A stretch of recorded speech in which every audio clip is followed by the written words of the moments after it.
万事通事务所的观众，大家好，今天是2026年5月14日，川习会呢，严格来讲，真正重要认真的部分已经算是结束了。下午，川普跟习近平去了天坛，今天晚上是在人民大会堂的国宴。天坛跟国宴的场地，我其实都没去过。我们今天会谈川普，会谈习近平，会谈 Rubio， 会谈所有你想象得到这一次的会议的细节跟你没有看见的事情。那所以我们今天要好好的跟大家聊一聊。你以为不重要的事情，往往是最重要的事情。我们的定场诗来啦。礼炮21震山河，红毯白宫0字过。东听花语迎大国，通稿2篇2字界。手机关机房间听，市政认章党财长。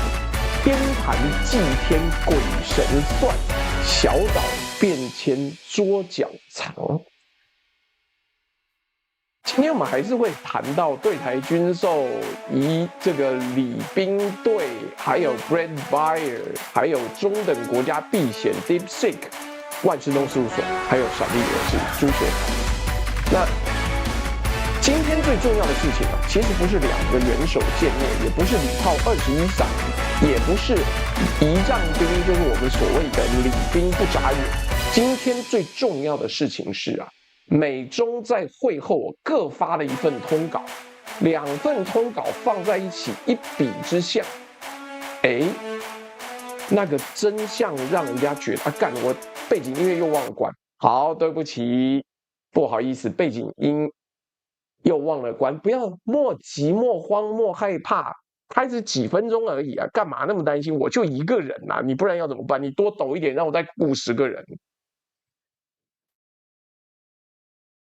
来，我跟你讲清楚，好无聊跟吴永祥，本台只有一个规定，你他妈不抖内，你一点屁，你连呼吸的资格都没有，好不好？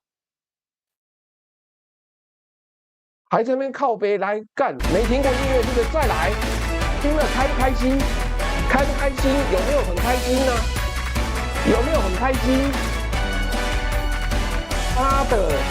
音乐不开，在那边抱怨，你抱怨要抱怨到什么时候？老子就是开，怎么样？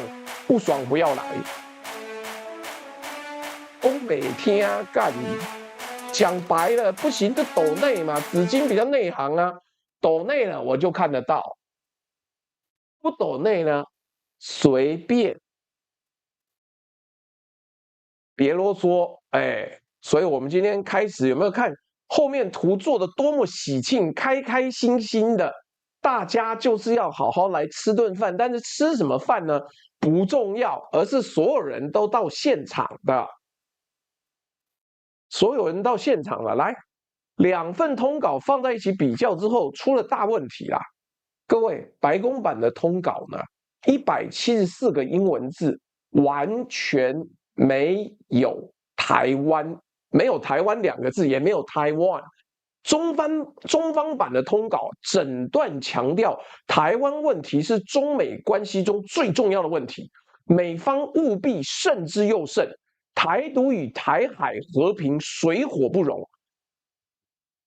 这个是习近平从2017年以来讲的最重的话，而且他已经把台湾已经逼退到一个角落，是以前台海和平跟台独两个不相干，现在已经绑定在一起。谢谢 Socia 抖内的一个300颗宝石的猫咪赞。来，更重要的是啊，你要仔细看这个内容。我刚就是一直等到这个时间，最后双方通稿来了，然后我们做比较了之后，我才敢写。为什么？因为习近平单方面宣告了一个全新的中美关系定位。中美关系定位是什么？中美关系的定位呢，讲得很清楚，叫做中美战略建设性战略稳定关系，而且明说了。他如果没有明说，你可能还可以混一段时间，但他就明说了。他明说讲什么？他说，为了未来3年乃至于更长时间的中美关系提供战略指引。各位，这是什么意思？这代表北京已经啪嚓一声把这个线画下来了。川普这次访中呢，是战略框架锁定点。我从这个时候开始，把你我未来所有的互动，我通通绑死，通通绑定，一走3年，走到你 Donald Trump 下台为止。那好，北京自己规划了一个3年的战略运作空间。白宫版本没有确认这个框架，也没有反驳。各位，现在讲这个大国之间的谈判，有一个很重要的事情，就是不反驳叫做默认。如果他不同意，中方不敢发这一个稿子。美方发了通稿，中方如果不同意，美方也不敢发。所以事后双方发出来的通稿，就是大家都同意，异中求同，同中求异。一定会有人说：“哎呀，没提到台湾不算什么啦，没提到不算什么。”来，我跟你讲，在外交实务上面，沉默就是论述空间。他可以反对的，但他没有反对，他也没有这个特别说这个东西不行。所以，北京公开说的东西，华府没有公开反驳，就等于默默的承认这个论述。我今天还看到梁文杰出来讲话，说什么？哎呀，这个中方不要阻止对台的军售，要看看你有没有持续战备军巡呐。你没有办法停止战备军巡，我就有正当性要去买武器。文杰啊，文杰，你以为国际舞台是龙亨吗？你以为是8楼那个你说的话就要算的一个地方，是不是？告诉你不是，不是。没有这件事情。来，我们昨天已经讲了，剧本在副手桌上，台湾连坐椅子都没有。今天我们要升级这个判断，通稿出来了，台湾不止没有椅子，连桌上的便利贴都没有了。中方花了一整个段落在讲台湾，白宫一个字都没提，这个落差就是台湾真正的位置。我们会把这个真相一层一层揭开来，而且最麻烦就是这个真相揭开来之后，你不一定可以接受。那为什么你不能接受呢？因为它真的不好看。那怎么办？先不管。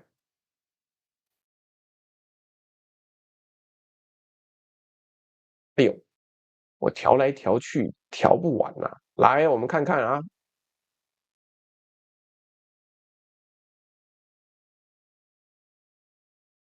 我觉得各位要明白这件事情哦。这个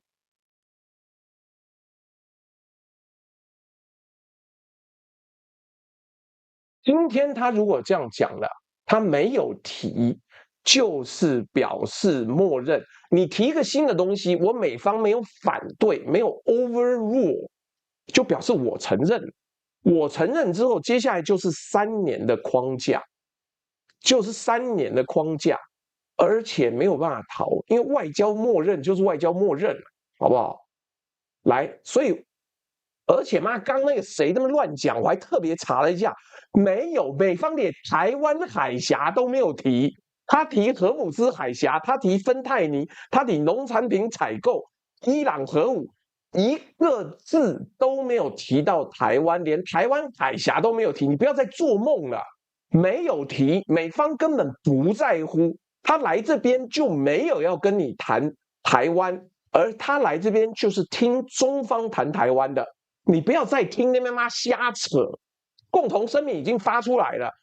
应该这样讲，不是共同声明，是双方各自发的一个声明，然后各自发的声明自然都是经过对方同意，所以今天已经妈一刀一刀割下来吃了，好不好？来，我们先讲一个，一开始5月13号晚上，就是昨天晚上，川普抵达北京。今天5月14号早上，正式欢迎仪式在人民大会堂东门外广场举行，礼炮21响，红毯解放军3军仪仗队。但是今天真正的关键点，我跟你讲，我们现在要跟各位分析这个世界大局观，有的时候要从很小很小的东西开始看。为什么要看小东西？因为那才不装不演。来，这个 Daily Mail 的白宫特派记者 John Michael Rush， 他亲自拍到一段影片，配图配置的内容大概是这样，我把它叫出来给各位看一下。这个影片呢很特别，没有想到这个影片会红。那我们把它放在我的这个身边哦。那这个好，这个声音有点大，我就把它关掉，反正也不是很重要的声音。那个白宫特派记者就是见过了所有的事情之后，他今天印象最深刻，他妈竟然是这一段 ：This guy didn't even flinch, and the plane is roaring loud。就是这个礼宾呢，站在那边连动一下都没有。你搞错了，枝微末节才重要。他妈，你以为官方讲的事情最重要？你错了。我们看了这么多年，官方讲的都在演，只有这些记者看到的，只有私底下的小冲突，只有小的东西才值得拿出来引申。因为有的时候大家装不了，镜头一开，啪嚓，你马上就知道这个事情是真是假。所以为什么今天这个影片，你看到没有？我手边这个影片大为流传，画面是空军1号昨天晚上降落北京机场的时候有一个解放军的礼宾站在跑道旁，飞机引擎轰然巨响，可能有120分贝左右，飞机从他身后滑行过去，他动都不动，连眼睛都没眨。这一段影片讲的在 X 上面跟 TikTok 上面疯传到处传都是。美国网友说：“哇靠，妈，这纪律太变态了，是机器人吗？中国军人训练有素到爆。” Daily Mail 的整篇报道都用 spectacular state welcome， 就是这一次的国宾之礼非常壮观。川普本人也说 ：“An honor like few I've ever seen。”您给我各位铺陈出来的一个高规格待遇是我这辈子很少见的荣誉。来，我们先要讲，各位一定会讲说，干就是妈这个什么，就是纪律嘛，这有什么了不得的？但是不对啊，这个整个画面才是中国要的效果啊。Honor God， 礼宾连眼睛都不眨，比任何中国国防白皮书都有说服力啊。Daily Mail 是专谈八卦，很爱酸中国的英国小报，但是因为他的那个以前刘宝杰最爱用，因为 Daily Mail 会花很大篇幅谈一些小八卦。他今天记者亲自被折服说：“哇，看妈这个礼宾不得了，这代表中国的大国外交。”我堂堂华夏大邦的外交呢，完全达标。这很简单这很简单。那为什么北京要把规格做到这么高？我们从这个细节看就知道，当他把标准做这么高呢，在外交实务上的意思是，仪式规格是对对方的位阶定位，是我给得起，而你受得起。所以，当你的红毯越长，礼炮越多，礼宾队越多，迎接阵容越大，你越是在告诉全世界一件事情：你来访给我面子，所以我用最高规格，我用万邦来朝的高度招待你。我这个主场主人呢，既然我是主场，我该给你的就给你。各位想一下，美国总统访问日本、访问韩国、访问加拿大，有搞到这种排场吗？有搞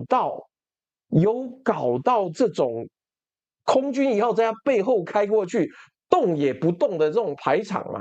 没有，没有，因为中方要的是对等，就像川普自己讲的一样，从今以后世界上只有 G2。没有 G7，只有 G2，全世界就剩下美国跟中国2个大国，就这样子啊，没有了。那北京要的就是100%对等，因为我给得起，你受得起，我们就从这个地方再继续来。礼炮21响，红毯军乐队3军仪仗队。这套规格，2017年川普第一次访中就用过了。当年央视全程直播，习近平还陪川普参观故宫，搞了个4小时的皇室待遇。9年后的今天，北京把同一套规格再用一次，但是这一次的背景是完全不一样的。这一次，中国要对全世界证明的是，不是我们够资格招待你啊，这个概念不一样，是我们才是真正的主场主人。你美国是来谈的，不是来教训我们的。你现在没有资格了，所以这个才是一个麻烦的事情。就是当中国，你看现在今年川普来的时候，忽然之间有整整1个星期，妈解放军报啦，人民日报啦，然后那些这个所有代表官方的媒体跟报纸，没有再笑川普了，没有再说他完蛋腿软站不起来，没有。为什么？因为我是堂堂大国，我要招待你，我要给你面子。客人有面子，主人才有面子。而客人站越高，主人都是俯视他。你越高，我越高。那川普在开场白里面怎么讲？他说：“习主席啊，我非常感谢你，这是一份前所未有的荣耀。你是伟大的领导人。”我对每个人都这么说，他还真这样讲。他对每个人讲说：“我跟习近平很熟吗？他很伟大 ，He's a great leader。”哎，您是伟大的领导人这句话，在中方的通稿里面被完整收录。伟大的领导人，中国是伟大的国家，开启有史以来最好的美中关系。这3句话，3个赞美，中方一字不漏的写进通稿里面。一定有人讲说，川普就是这样子，逢人就称赞伟大，没什么。不对，不是这样讲的。我跟你讲 ，Origin Human 说朱大，你现在立场太红了，不对，是从发子，你错了。今天这个分析我已经非常中立了。如果今天我们这样讲 ，Rubio 啊，敢他妈穿的那件 Nike 的衣服在天安门广场上跑，我说的就错了。但是你看 Rubio 敢不敢 ？Rubio 之前发了一张照片之后，他在机上接受 Fox News 访问的时候，还是穿整套西装。真要玩，细节小打小闹一下就可以了。真要大闹 ，Rubio 也不敢，国务卿又不是小丑，所以，那你看这个是怎么讲？这我没有办法说。那看川普眼中金光放射，其实他完全瞧不起习近平。台湾在他的眼中才是真正的瑰宝啊，归你老二啊！就不是，我没有办法扭曲这个现实的状况，而这个样子做。真武玄天说，我家2个小孩常看抖音短影音，已经脑死1个月了。谢谢你，真武玄天，你家2个小孩脑死，你还来这边上网留言，请你节哀顺变，因为看起来你也快要脑死了。妈的，这种瞎东西来留言，干我他妈笑死了。来，我们这样讲，礼炮21响跟川普的赞美写在官方的通稿两国正式记录里面，不是社交辞令，不是川普说你好你好我好我好你伟大你好棒棒，我要给你一个大拥抱，等于在官方文件上记录了美国总统承认中国领导人伟大这件事情，日后中方可以反复引用向世界宣传的论述材料，就是这样子。各位，礼炮21响，三军仪仗队，加上你是伟大领导人的文字，加上人民大会堂东大厅的金碧辉煌，今天那个 Rubio 还被人家拍到说哇，因为平常他没办法来，他这次就要被夹带要来啊。这个 Sylvia 呛说来了支持朱大，好，我现在讲还没完。今天上午8点到10点，在中国的土地上面，美国正式以 visiting guest 来访客人的姿态，承认了中国的主场地位。这不是失败，这也不是胜利，这是一个位阶展示啊！你是主，我是客，我称赞你伟大。台湾在这个整个展示的过程当中，连一咪咪在角落的位置都没有，我们连被赞美，连说话的资格都没有。梁文杰还是在台湾发了声，《自由时报》还是报了他讲的话，但是你以为这是龙亨吗？你讲的话没有人要听，也没有人会转述。来，所以我们接下来要讲，但等等等等，我个人要说了，我们要从另外一个角度来看嘛，我们要从另外一个角度来看，什么角度呢？就是美方角度怎么看这件事情。来，我给各位看一下，因为白宫也针对这一次的拜访，放了一个他们的版本的影片，你来看一下。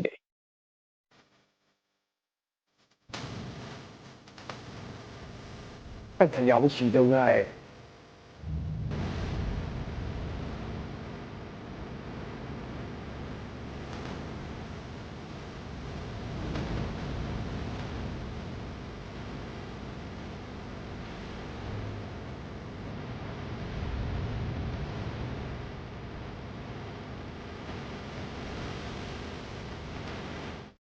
看到没有？白宫的角度完全是裸穿降临呐，所有人都用慢动作服务。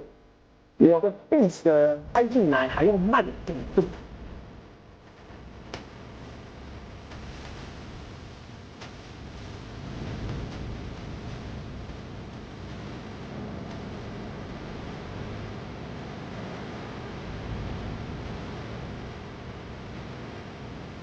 是白宫摄影团队特别拍给他，是白宫昨天晚上一下机之后快剪，然后就贴在 X 上面，所以感觉他妈他家来迎接我大川普啦，然后拍美国国旗跟中方的国旗特别去联合，你看这是不是很屌？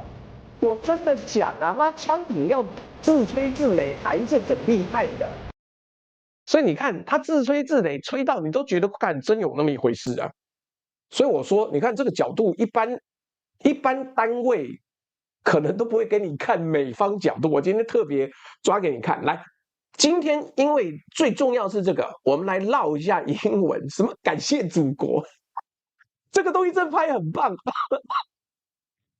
而且他把那个气氛烘托出来，把川普拉高之外，也把他这一此行的这个重要性给拉起来了，好不好？你看这个真的很屌啊，连川普自己都觉得干三军仪仗队好帅哦。来，但我们还是要讲，白宫在5月14号，也就是今天哦，大概是1个多小时以前，害我们等到脚本差点来不及写，他公布了通稿，让我念一遍，全文只有174个英文字。President Trump had a good meeting with President Xi of China. The two sides discussed ways to enhance economic cooperation between our two countries, including expanding market access for American business into China and increasing Chinese investment into our industries. Leaders from many of the United States' largest companies joined a portion of the meeting. The presidents also highlighted the need to build on progress in ending the flow of fentanyl precursors， 这个是芬坦尼的前置物 ，into the United States, as well as increasing Chinese purchases of American agriculture products. The two sides agreed that the Strait of Hormuz， 请注意，这是荷姆兹海峡，不是 Strait of Taiwan， 不是台湾海峡。The Strait of Hormuz must remain open to support the free flow of energy. President Xi also made clear China's opposition to the militarization of the strait and any effort to charge a toll for its use. And he expressed interest in purchasing more American oil to reduce China's dependence on the strait in the future. Both countries agreed that Iran can never have a nuclear weapon. 翻成中文重点是经贸合作啦，企业参与啊，芬坦尼的那个前体就是可以拿来做芬坦尼的那个化学物品，还有美国农产品采购，荷姆兹海峡必须开放，伊朗不能拥核。来，整篇174个字，没有一个字是台湾，没有台湾海峡，没有台湾，没有 William Lai， 没有赖校长，没有海峡中线，没有对台军售，什么都没有，什么都没有。而且白宫用 good meeting， 他的意思说这个会议感觉开很好啊，不是 significant， 不是 breakthrough， 就是 good。各位。你自己体会一下，用 good 讲一个会议是什么？来，我们看第二份啊，第二份更长，但是重点不一样。中văn版的通稿是由新华社跟中国外交部官网同步发布，标题是习近平同美国总统特朗普会谈。今天那个跳来跳去是小孩子的，但没关系，那个外交学院穿的也看起来很像小孩子啊。来，我先给各位看一段今天中方通稿里面最关键的内容。台湾问题是中美关系中最重要的问题，处理好了，两国关系就能保持总体稳定；处理不好，两国就会碰撞甚至冲突，将整个中美关系推向十分危险的境地。台独与台海和平水火不容，维护台海和平稳定是中美双方最大公约数，美方务必慎之又慎处理台湾问题。这是一整段呢，美方对台湾一个字都不谈，表示他不在乎；中方对台湾花一整段来谈，表示他非常在乎，而美方没有反对这一段，表示美方接受中方的态度。你说对台湾要不要命？这段话的分量有多重？有多重？第一个，他说这是最重要的问题，他把台湾问题定性了。他本来是台湾问题是美中关系里面的其中一个敏感议题 ，one of the sensitive issue， 现在变成 the only and the most important question， 唯一而且最重要的问题。第二个。他也直接拿亮牌出来威胁美国，他说你处理不好就会冲突甚至碰撞，这意思是什么？但川普你不要乱来哦，我不惜为了台湾跟你碰撞甚至冲突，这是直接的威胁语言。外交辞令讲到这个程度，就表示100%你不要乱来。他告诉华府说你在台湾议题上面踩线。我们就动手，然后第三个，他说的是台独跟台海和平水火不容，这个措辞是有史以来最直接、最呛的，因为他把台独跟台海和平放在对立面，等于宣告，只要台湾维持不被统的现状，就是不和平啊。第四，他又再强调了一下，怕你妈川普耳朵长包皮听不懂。他说，美方务必慎之又慎，处理台湾问题，这是命令式语言。北京在用上对下的口气告诉华府该怎么做。一定会有人说啊，中方一直都这样讲啊，没什么新东西，你错了。新的东西就在最重要问题这个措辞升格，加上白宫版本的完全沉默、只字不回应。过去历届的美中峰会通稿，美方总是会用某种方式回应台湾议题，不管是 reaffirm Taiwan Relations Act 重申台湾关系法，或者是 peace and stability across the Taiwan Strait 台海和平稳定，总会有一两段，总会有东西。这次白宫的版本一个字都没有，零哦，请注意零。各位，这就是2份通稿，2场会议，同一张桌子，同一天上午，同一场会议，2个国家发出来的官方记录，描述的是2件完全不同的事情。但是我们要说，我们身为一个旁观者，我们不能只看任何一边，我们要把2个东西拼在一起，你才看到的是完整的东西。哎呦，你就不要在那边做梦吗？外交体系不是什么中国措辞升格，川普完全不在乎，你放屁！川普如果完全不在乎，他就会站出来说 No，I don't care。哪有不回应叫做不在乎？干他妈又不读书，青鸟又他妈不识字。外交体系就是你进我退，在跳 tango 的，你进一步，我要退一步，那我就跟着要再进一步，你要退一步。如果你进一步，我没有反应，就表示我同意你进这一步。所以讲得很直接，有大脑有读书的人就知道什么叫做美国不在乎。你错了，美国是不在乎台湾，美国不是不在乎中方讲，中方变强了，美国说好，那我不回应。那你以为那是不在乎中方讲的话？不是，他是不在乎台湾，所以他不需要回应。这他妈才恐怖嘞！看来，我们讲白宫版的会议里面啊，是谈经贸、谈农产品、谈 fentanyl、谈霍姆兹海峡；中方版的会议是谈战略框架、谈台湾红线、谈历史使命、谈3年战略指引。哪一个版本是真的？我跟你讲，2个版本都是真的，但同时也都是宣传。白宫想对美国国内证明，特别是期中选举要到了，我们谈的是实质利益，没有让步。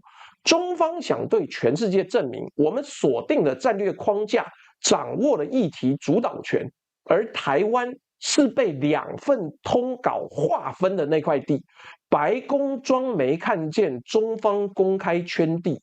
各位，这就是沉默背后代表的意思。当台湾一直以为史上关系最好的美方盟友选择用跟你认为最大的敌人中方开会，而且说这是一个 good meeting 很好的会议，当你的对手你认为的敌人用整段强调你是最重要的问题，沉默的那一边哦，就是认怂的那一边，这个事情没得讲。哎，等一下啊，我实际上要来换图了。哎，靠北，为什么我又等一下？妈，我做那么多图，怎么现在又？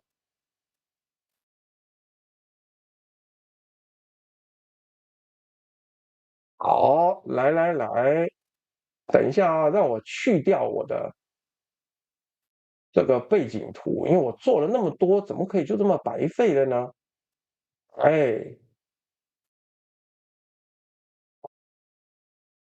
啊，果然有17张了，开心。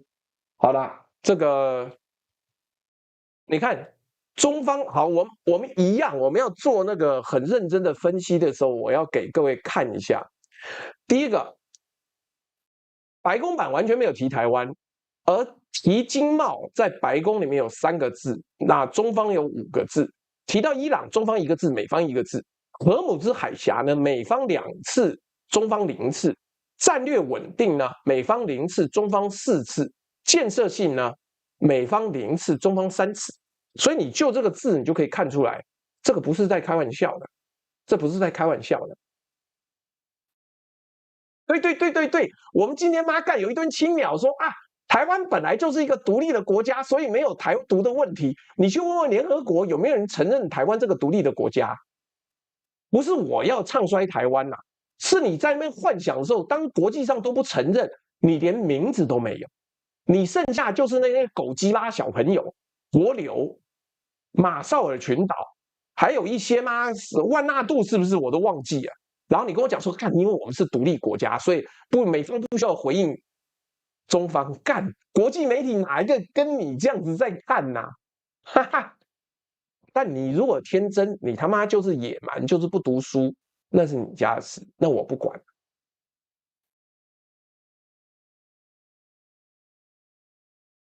那你今天背景图给我做乱七八糟的，到底是怎么样？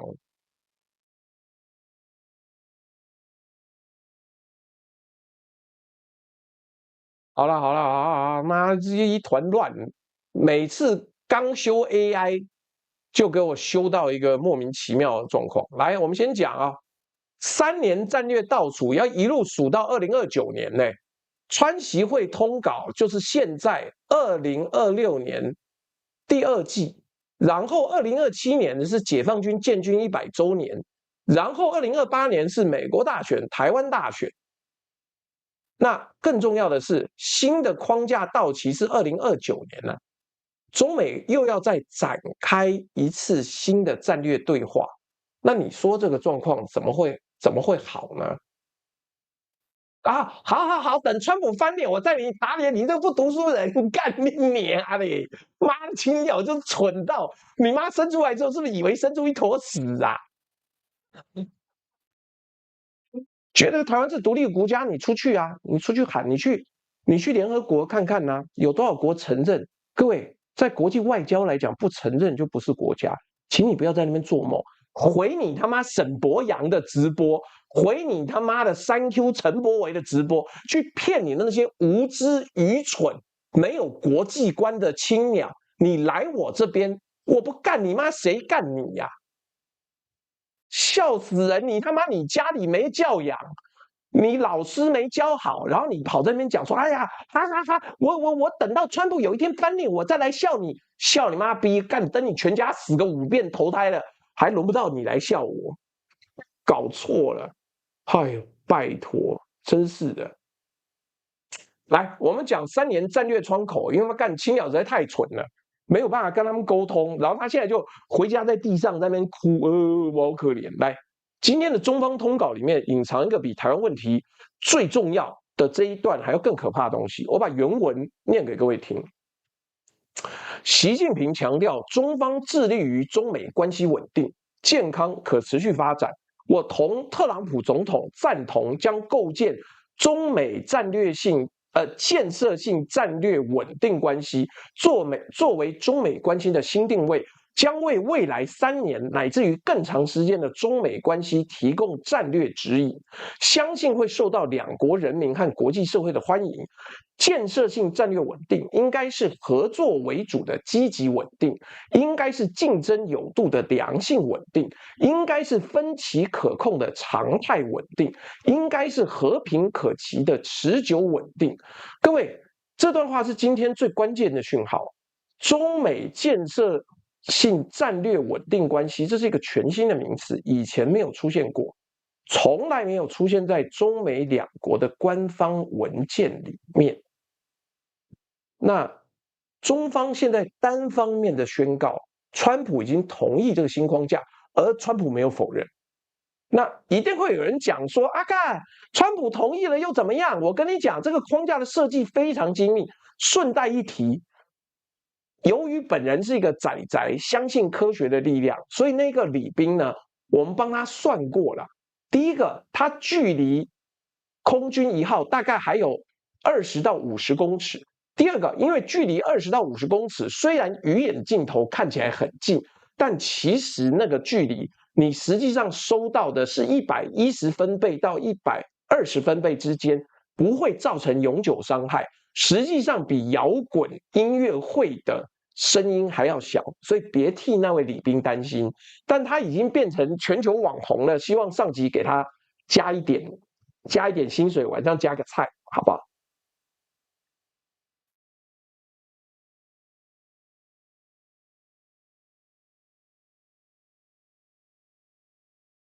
哎呦 ，user 说听你脑补到好想睡觉，你他妈怎么不去死嘞？你想睡觉为什么不去死？还每天要来我这边听，干真的是很蠢。青鸟说，来这边听你脑补，操你妈！去看一下 CNN， 去看一下《金融时报》，去看一下 BBC。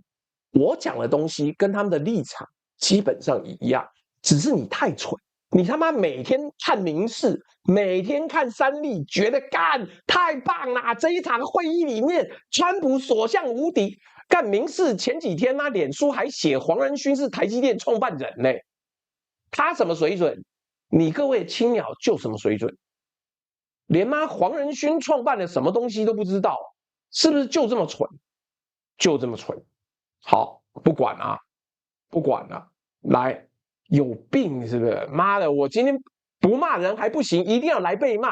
来，我们要讲这个合作为主的积极稳定哦，这个东西很精密的。精密地方在哪里？精密的地方在于，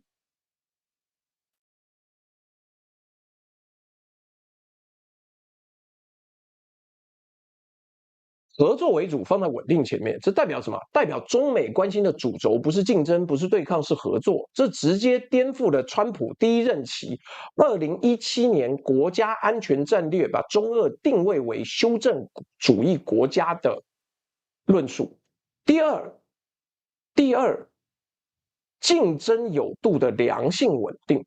注意"有度"这2个字，这意味着美国对中国的竞争施压不能越界。谁来定义什么越界？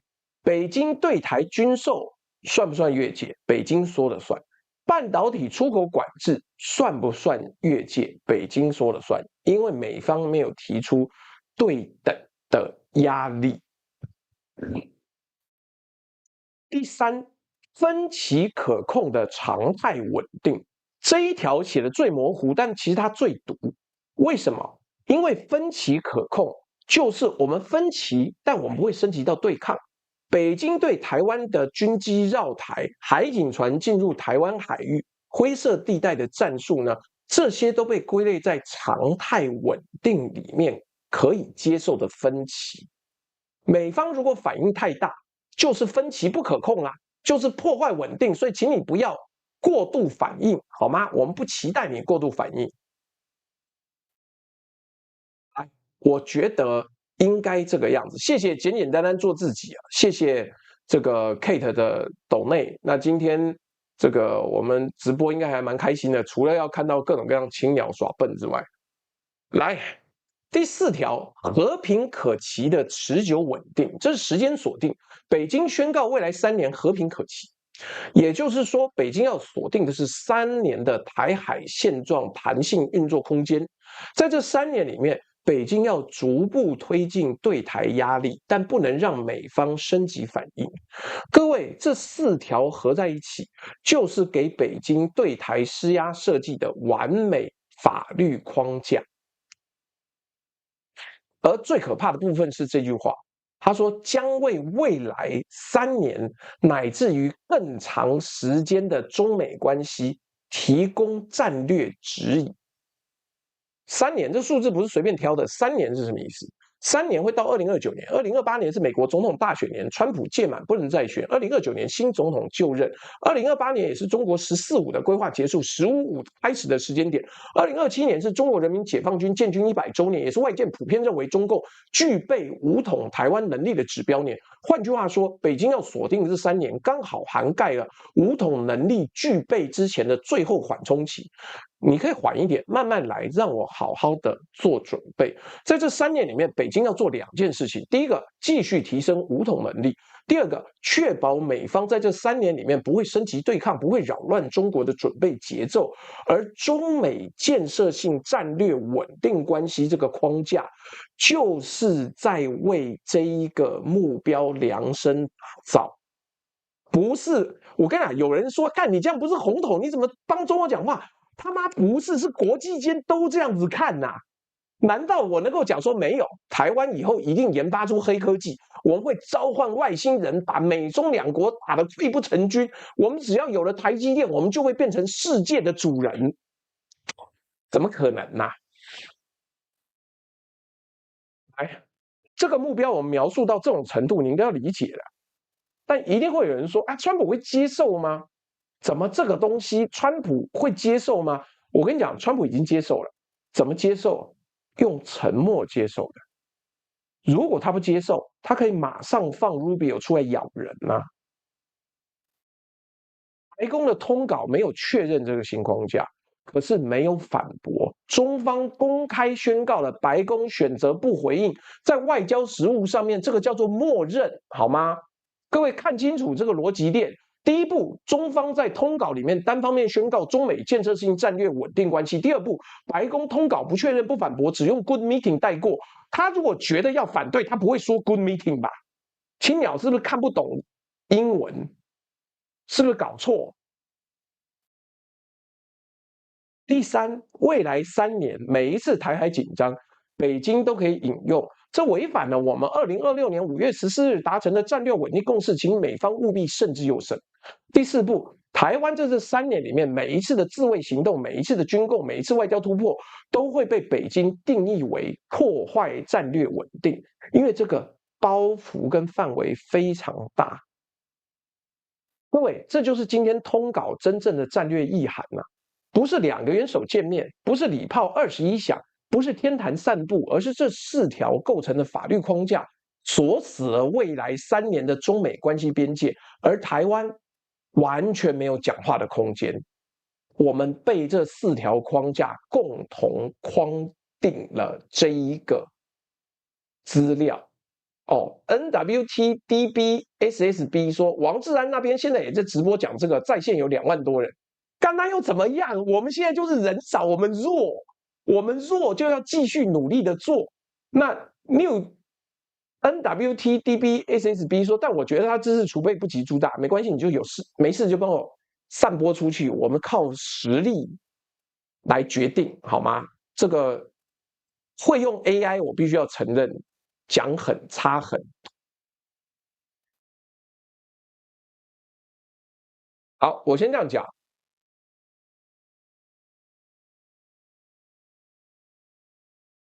哎，什么叫我们从来没有同时在线2万多人 ？McKinsey， 你是没有来过我们早些年直播，对不对？我们在疫情的时候有2万、2万5嘞，但是搞到我系统爆炸，好不好？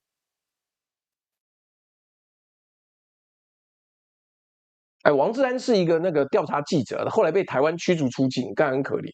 王局很可怜啊。来，我们这样讲，前面三个段落，我们讲了21响礼炮。讲了2份通稿，2种开场白，表面上都是最高规格，但你想过没有？如果这是真正的盟友会议，为什么整个美方代表团都用 burner， 都用抛弃式手机？就王局嘛，你看 McKinsey 被人家笑了，对不对？我们什么时候没有2万5千人流量？我们以前有，现在没有，因为 YT 又把我们推到边缘去，但没关系，我们就一步一步走回来。亮哥吃播年代，其实好像最高也不是亮哥，是妈跟吴子嘉L 小戴说 ，But take note, it is a good meeting。对啊，其实2万5那个人同上的时候，我根本看不见聊天室，妈一直卷。来，前面我们讲了这些东西呢，表面上都是最高规格，但你有没有想过，如果这是真正的盟友会议，为什么整个美方代表团都用 burner？ 你有没有注意到16+1个 CEO 没有一个人有在 X 上面发推，有发 YouTube， 有发任何的东西，只有白宫有。我们进入今天川习会的暗潮汹涌，礼炮虽有21响，后面的这些仪仗队，请注意，我今天做的图都是妈 AI 做的哈，不要以为我跑去那边偷拍。你想想看，怎么可能空军1号停在天安门前面？当然不会。我先给各位一个时间轴啊，过去9个月，何立峰跟贝森特已经会面9次了，9次每一次的会议都不在华府，不在北京。不在主场，选的都是首尔、马德里第三方都市。为什么？因为双方不信任对方主场的监听环境。你去美国，我不信任你不监听；你来中国，我也不信任你不监听。这次川普访华前一天哦，贝森特跟何立峰才在首尔完成第9轮磋商，整整1天都磋商完了。我一直在等，马斯克也用 Burner。真的，因为他不准他们对外联络啦。马斯克用那个手机只是拍照，但不准对外建立联系。对啊，你看，有小戴说我们过去直播，妈有2万、3万人在线呢。好，但不管，那没有任何联合声明哦。这个第9轮磋商，我昨天一直等到妈半夜都没有第9轮声明，为什么？会不会说太敏感不发声明啊？我跟你讲，会议结束没有联合声明，在外交实务上叫做警报讯号。正常的盟友会谈、伙伴会谈，会后一定有联合声明，再不然也合影拍张照。这次连合影都没丢出来，只有极少数几张流出来的工作会议照。双方连对方写了什么都不敢放心定稿，也不敢公布，怕之后老大有意见。那所以。进入这一次川习会本身哦，各位知不知道这个 CEO 天团呢？16+1人，我看看，我也做了一张图。哎，晋平大哥正在笑着看着你，有没有？嘿嘿嘿，习主席微笑的看着大家。这些重要的资本头呢，有哪些人？黄仁勋呐、马斯克啊，波音的欧特伯格这个新同学。苏世民、范杰恩、加吉、尚博远，这些人都有中文名字哦。他可不是每个人都是华裔啊，他就取中国名字嘛。美光的梅罗特拉、高通的艾某、花旗、黑石、Coherent， 16个美国顶级企业加一个 BP， 整趟北京之行零社群发文。我记得库克有去啊，库克没去吗？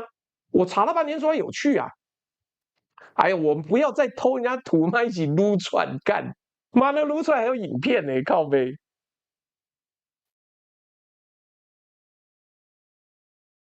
苏世民刚来清华校庆，人家苏世民有捐一栋楼啊，零社群发文。你想想看，黄仁勋最爱社群媒体发文，他在台北 Computex 发推，在德国 IFA 发推，韩国的3星签约发推，在 Mexico 的 AI 高峰会，现在不能叫发推了，叫发 X。但是这次去北京，他完全没发。Elon Musk 只有发说，干，我现在人在空军1号上，我正要去中国啦，然后就没有了。这个 X 平台的本人拥有者，他完全没发推。他自己的 X 账号上没有一张北京照片，他拍了，结果所有的照片都是人家用 AI 合成出来的。马斯克参加完欢迎仪式，直接就离开了。X 上面不能发文，没办法发，没得发。那好，为什么？因为他们手机被收走了。各位，干，他们手机跟我儿子一样，妈上课的时候被收走，哎，你看多可怜，多可怜。我看一下今天有什么国宴曲目单，如愿哦，果然有如愿，如愿好听啊。梨花颂 YMCA 干，妈川普会不会跳起来 YMCA 啾 YMCA 啾。所以呢，真实的细节是，美方的安全顾问建议所有的 CEO 们把日常手机锁进防电磁讯号有法拉第笼的箱子里面，要改用美方情报单位提供的 burner phones 抛弃式手机，就我们常常在那边犯罪者看到的那个 burner。这些抛弃式手机呢，只预设了美方少数的联络人通讯，不能上 Twitter， 不能上 Instagram， 不能上 LinkedIn， 不能上 WeChat。整趟旅程的所有照片、所有笔记、所有对话，都要回到美方安全环境后才能够处理。他怕你中木马啦，就连人民会堂里面的 WiFi 都不能用。美方代表团被严正警告，不要连接任何当地网络。我跟你讲，如果我去人民大会堂，我一定疯狂用 WiFi， 妈干省钱呐、不然嘞，我说什么安不安全？他妈我手机里面一堆别人的自拍照，干又没有什么我自拍照，就这样子啊。没有，他不准，不是封不封的意思，是美方的安全单位不准。他怕你即使在中方用漫游，也会有人入侵你的手机。这个 L 小戴在试着看他们中午的工作午餐吃什么。库克去了啦，妈！我今天怎么每次我跟你讲，去16加1人，有时候真的记不住，你一质疑我就很担心说错了。好了，美方的代表团呢被情报单位严正警告，不要连接任何当地网络。一定会有人说，干，这是不是太夸张了啊？妈，人家中国政府这么客气，礼炮都21响了。各位，这不是夸张，这是美方对华情报工作的 SOP。奥巴马团队2014年的访华也这样做，拜登团队2023年访华也这样做。任何进入中国政府所在地的西方代表团都会被警告，所有手机都假设被监听，所有 WiFi 都假设被监控，所有的饭店房间呢都假设有窃听设备。而这次川普团队不是普通访问，这次他们带的 Fentanyl 的运输走私资料、农产品的采购清单、AI 晶片的出口谈判底线、伊朗情报、荷姆兹海峡的能源战略，每一份资料，中方情报部门都想偷。你不要说中方情报部门想偷，日方、台湾、韩国都想要这些资料，所以不行，不能，就是这样子。马斯克很膨胀，说人家找他拍照，他当然人家是粉丝，而多半也是粉丝啊，不然嘞。不行，马斯克，你说马斯克是星链老大，怎么会没有 WiFi？ 没有，因为星链不开放中方领空这个 GPS 位置这一个区块的连接，所以连 Elon Musk 都没有网络可以用，除非他悄悄的跑去跟川普借他的 WiFi， 好不好？对啊，讲直接点，金正恩连大便都要带走了，你讲这个有什么夸张？好，不要再讲豆汁儿了，豆汁儿他妈连我都喝不下去。来，这次我说过，什么东西都要看细节，官方讲的东西我们会筛选，但是真正要看各种各样意外的事件跟细节。这次有一个意外，让大家看到一件事情：贝森特，美国的财政部长，他对台湾最坏了，他每一次都讲。啊，台湾这一个呢，因为它掌握了全世界95%的先进制程晶片，所以台湾就是一个危险的目标，我们一定要尽快避免，我们要把1半的先进晶片的制程拿回美国来，不要再让台湾独有了。你看他多坏，哦，雷军找马斯克拍照，可能马斯克就认不得嘛。我跟你讲，老外我也认不太得。那个脸我每次都分不出来，尤其是黑人，搞不好摩根费里曼在我面前我也认不太出来，我就一个白发老头，不知道。哎呦，目标这么快就达标了，干！一定我今天设太容易。来，我先把这讲。贝森特对台湾最坏，他可是权倾一时啊，号称是美国的财政沙皇。结果 CNN 拍下来什么影片？贝森特财长妈大步流星走向人民会堂东门的入口，但正要进去，中方安检人员拦住他， ，no no no，拼拼拼，指的他自己西装上的安全识别证的那个识别证，也许是徽章，也许是识别证，那个太远了，我没有看到。各位，这不是国旗徽章，是安全识别证。你能进到哪个楼层、哪个房间、哪个会议室的通行码徽章？中方的安检规则很简单：天子犯马犯法与庶民同罪，我管你他妈是不是贝森特，认证不认人。你要佩戴对应层级的识别证，才能进入对应的场合。有啊，你看我妈设75块就达标，你说够不够低了？难道我要设30块吗？我要设30块啊 ！Rubio 如果有受访，我明天再讲。干你啊，不行，讲不完。老是趁大家吃完饭晚上要做直播的时候，在那边瞎讲。来，也就是贝森特在进人民大会堂的东门的时候，没有佩戴正确层级的识别证，他的 security level 一定是最高层级的，但他没带，没带就是认证不认人，我管你他妈是谁，我中方安检人员就不放人，我中方安检人员可能月薪只有5000人民币，但是我就不放你财政部长。各位，你想象一下，你想象一下。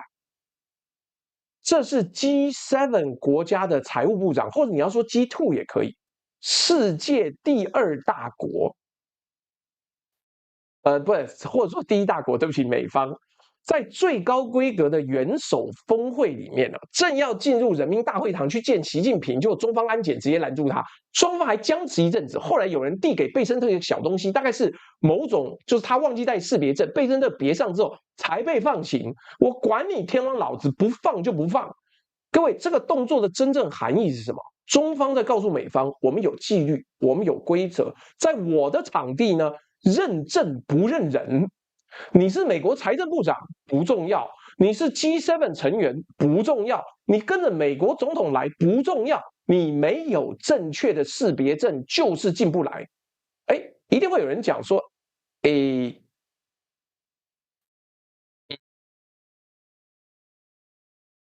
你没有，这不就是安检的 SOP 吗？我跟你讲，这才是重点。中方这一次对外的整个接待体系没有外交领域例外，也就是没有治外法权呐、中方的规则是规则大于关系，认证大于职位，而美方接待中方代表的时候会给通行礼遇啊，譬如说降低安检层级，不要那么收身，或派人陪同进入。中方这一次接待美方可硬气啊，该挡就挡，半步不让，这就是主场优势的极致运用。在我的地盘，你的职位不重要，我不认，我不开绿灯，你他妈是谁？没有带证件都不行。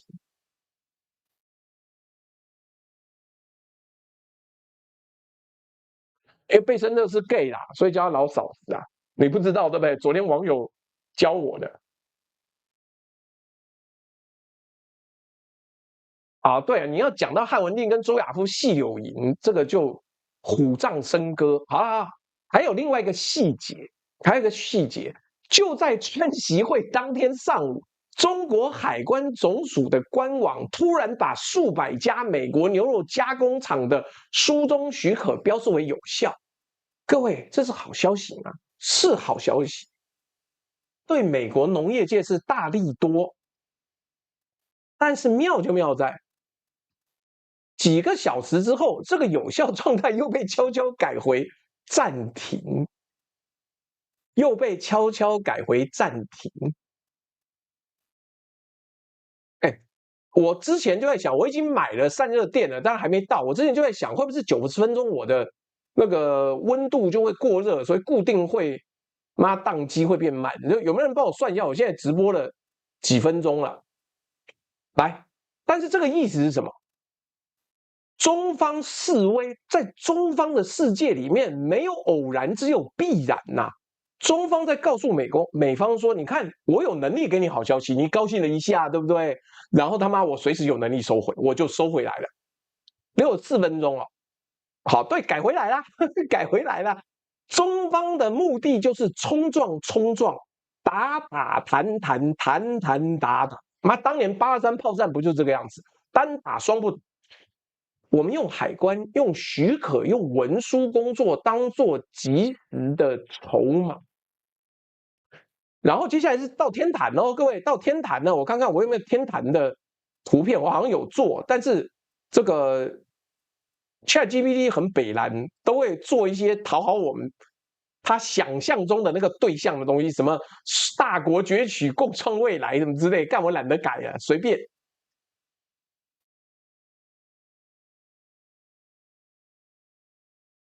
川普跟习近平去天坛参访，天坛门口整个媒体又被拖延了快半小时，因为美方特勤跟中方警卫僵持，他们想要带枪进去，但是中方警卫不让。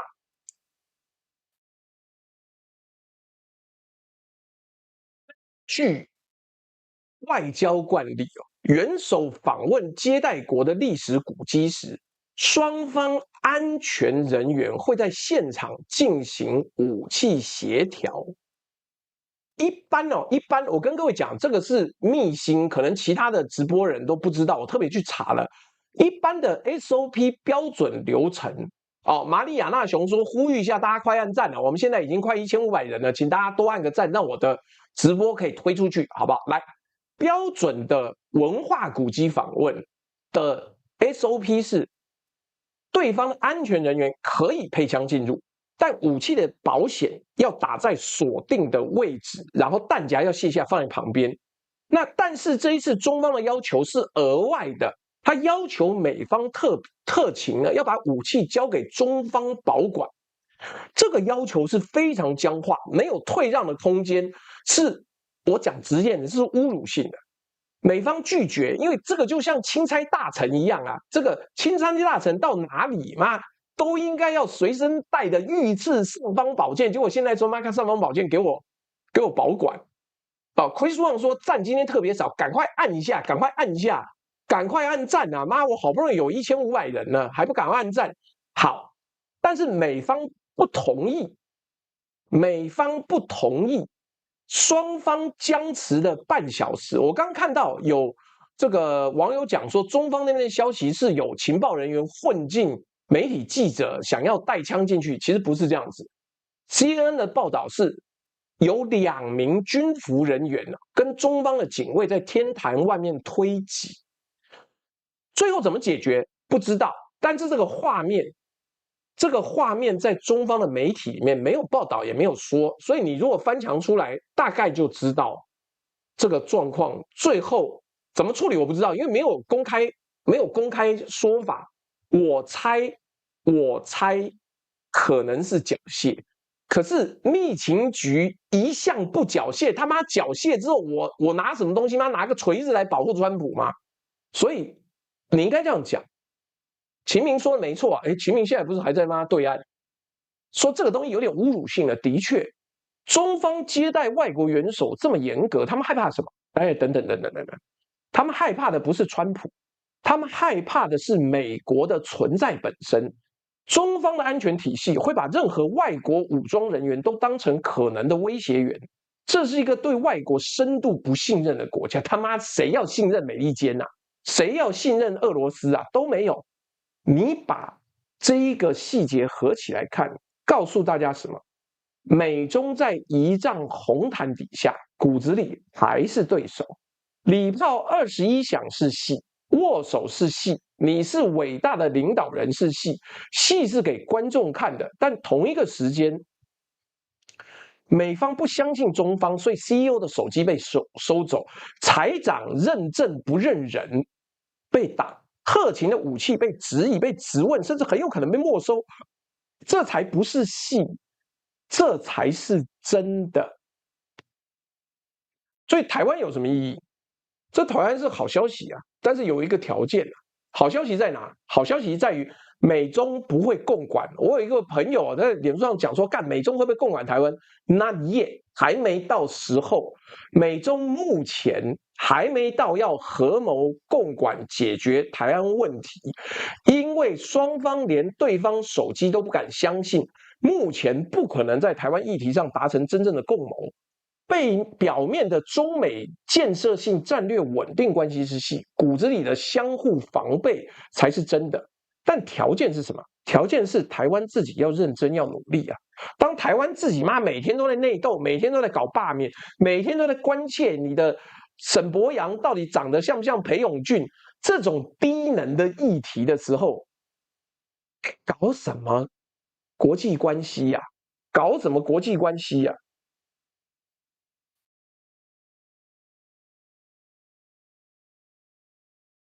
什么干？为什么有网友叫吕中干？你姓翁是不是？来，接下来你就看到有很多人对这一次的会议的目的跟结果大肆宣传。我跟你讲，不要轻易相信任何一方。我已经帮你把所有的内容拆解开来了，我的分析都是照着一个脉络走。其他人的分析呢，就跟我们昨天讲的，能多荒谬就有多荒谬。说什么黄仁勋去是因为要代表台湾，因为他用台积电，你鬼嘞！你在骗什么人？但是你长时间看绿营媒体，你就会相信这是真的，它不是真的。我有个小学同学，现在还真的相信黄仁勋到中方会去帮你讲话，我都不想要讲，没有办法，没有办法。现在大家都在讨论料理鼠王，你在干什么呢？真正的现场的美方代表团的这些细节才是真正的表示他们的互信。他们不发推、不发 IG、不连 WiFi、不脱离安全环境，他们知道这是戏。那台湾应该怎么判断？用双方的行为当判断，不要用台词当判断。有一些人会说美中和好了，台湾完了，你太急着下定论了。那有些人会看得出来说，美中还在对抗，台湾还有空间，但是这个空间已经越来越少。我以前讲过一句话，我觉得时间站在台湾这一边，但我后来发现我错了，因为连智商都不在台湾这一边的时候，你自己挖洞，把自己越往下，越来越往下走的时候，你他妈要怎么办啊？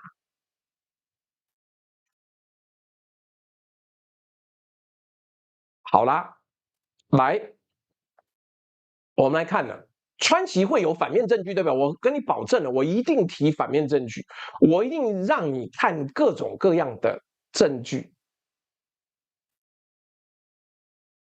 什么证据 ？Mark Rubio 穿了这一件灰色运动服，就是 Maduro 委内瑞拉的总统当时被抓的所穿的那一件衣服。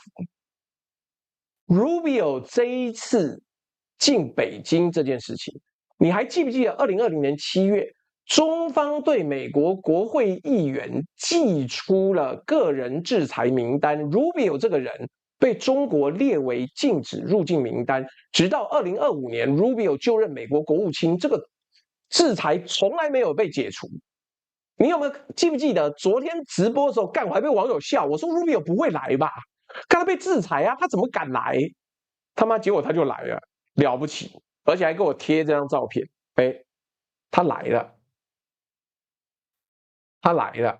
但等等，我们也很认真，我们要念一下斗内。妈，开场到现在连斗内都还没念。来，子祥说朱大背景音乐关卡关了，然后乙一说赶上了，谢谢你。Chris Wang 2604说今天是小额可以参一脚，因为这个月报税月啦，大家尽量小额同欢。Sylvia 呛说来了支持朱大。柯和峰说庆祝台北博起赞助兵哥发鸡排，干我昨天也去抖了750元呢，我超认真的好不好 ？T.O 说虽然在兵哥那边抖了个资源，如还需火力支援，请呼叫。目前还好，我流量渐渐上来之后，大家就可以不要那么破费，除非我有大活动有大戏要做。入7094火力支援 ，T.O.T.W 说这没啥，台湾的友邦还能帮忙托运，怕不怕？我自己滚，但美方不会帮你托运哦。坏掉龙九说，请支持咸猪鸡竹签担任阿鲁巴老猪兵按赞分享加群之后推购买商品。请问老猪祝福点击谢谢。我好想看到大批青鸟用台路人或中文出征白宫为校长出气，虽然他们没那个种，哈哈。Mr. 阿开赛说小斗目标用一杯可燃白开水配合当前猪大开干青鸟环节，而且骂一骂就走了，干没懂头。Mr. 刘建一说，老习当面呛瞎董王台海问题，也没看到校长吭一声加苏辣。这个 Eric 廖9986说，修习底的陷阱今天在川普出现了。之前听朱大直播一定有提到，中方讲很清楚啊，我是大国，我要崛起，但我想要避开修习底的这个陷阱，就是第一名跟第二名终须一战。这个 Bruce Wang 北京说，青鸟是快乐的泉源呐，不要把青鸟都骂走了。Chelsea 说，我一直抖不出去，可能是因为敏感词的关系吧。Chelsea 说，朱大分析的很精准。我记得朱大说，川普的个性对弱者会更加欺负。事实证明，他对赖就是软土生绝，能拓心坤。好，讲台语这样应该还算准确，就是你土越软呢，他挖越深。而这个小赖赖呢，就是一个让人家挖很深的一个人，好不好？来，这个 Chelsea 来 Silent Simon 说 ，Burner 美剧很常见，有都拿来做坏事的。坏掉龙九说，我证明曾有万人看阿亮的杂巴嘴吃播，同意加一。另外，再温馨提醒，这个在本台绝对不可问关于什么时候跟阿亮直播问题，去问阿亮，不要在这里问，请搞清楚问题点在哪。干，我现在问题是妈，连浩克都没空在办公室帮我开直播了，妈郭正亮要来我这边直播做我大腿吗？我现在在我房间呢、我现在在我房间，妈，我觉得冷要死，因为我怕我电脑宕机，说我还开冷气，靠腰，所以暂时不行，也许将来吧，等我们自己流量多一点，好不好？坏掉龙九说，有米国的不准连接中国任何 WiFi， 尽力可得知，米国很喜欢用 WiFi 这套暗中监控任何东西，就像民进党一样，我们绝对没圈圈，那就表示他们有圈圈，那个是叉叉，他们自己就是叉叉，看看共联哪里最多。出口物5757，谢谢您的抖内。Mr. 刘建一说，雷军找马斯克自拍，马斯克以为雷军是普通粉丝哦，这个我不知道。坏掉龙九说不买。Mr. 阿卡塞子说，朱大5月报税季，然后又月中了，可能有些网友软囊羞涩，75元的目标很友好的。来，我们看一下我们的投票目前的状况是什么？目前的状况有1177票，干按赞有这么多就好了，麻烦各位还没按赞，赶快去按个赞，按赞分享，开启小铃铛。来，这个我们投票内容是这次川习会双方已经共同发出声明了，你觉得在这一个声明中，中美声明中美方只字未提台湾，对台湾是件好事吗？一是件好事，有21%的人投。2不是件好事，代表美国不在乎台湾。3不能够更糟糕了，因为中方声明前所未有的强烈，23%。4全世界都在替台湾担心，因为中方不是，结果执政党在吹沈伯洋有多帅，28%。好，这个就是台湾人悍不畏死的一件事情。来，没有，还是来了。那你看看，难道中国突然改变主意了吗？我昨天就觉得当场被网友打脸，干我还跟网友道歉，我个人觉得干好冤哦，所以我去特别查了一下到底怎么样。来，谢谢一分样，谢谢你的抖内。秦明说今天不喝酒，事情又大，听一听啊！你们回家喝那么多场大酒，来。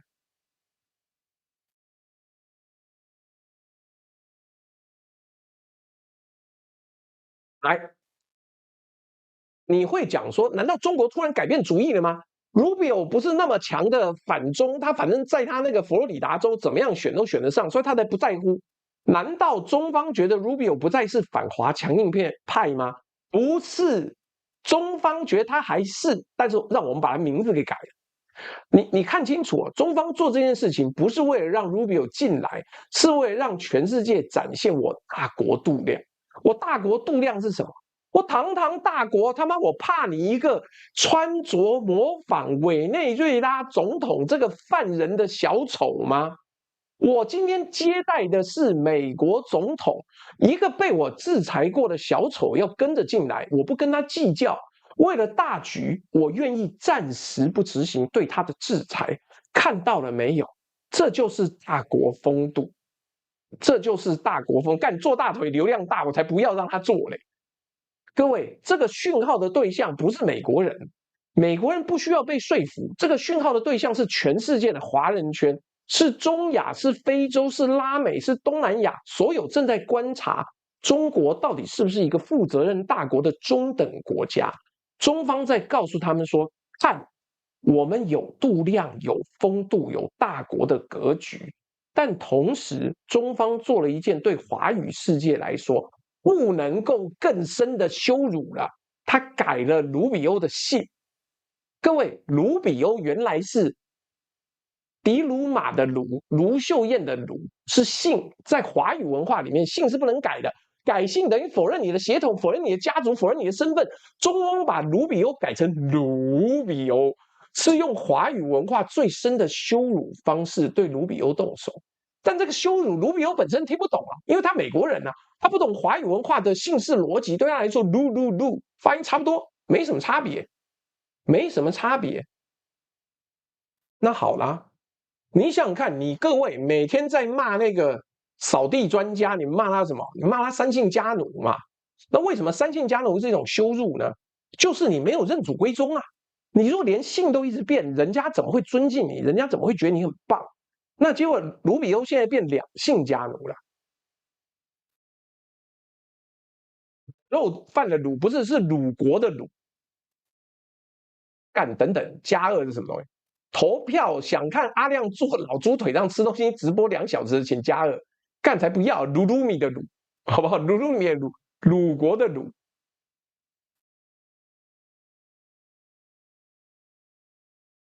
有啊，你看，哎呦，小戴，你没有看到，你今天是用听的，对不对？你没有看到我后面的图，就是 Rubio 穿那个那个委内瑞拉总统的衣服。但是我告诉你，如果有看他在空军1号上接受福斯新闻访问的时候，他还是穿全套西装，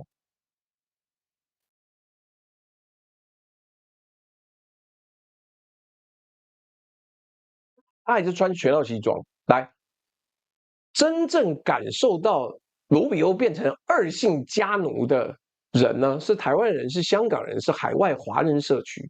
中方在玩一个小小的笑话，是用美国人听不懂的语言跟习惯羞辱美国国务卿，这就是中方的大国优越感。我大国，我不在乎，但是我弄你一下还是可以的。我用你听不懂的方式羞辱你，你还必须对我笑，哈哈哈，怎么样？然后再加上那张运动服的照片，就我后面那个运动服的照片，川普团队也在玩。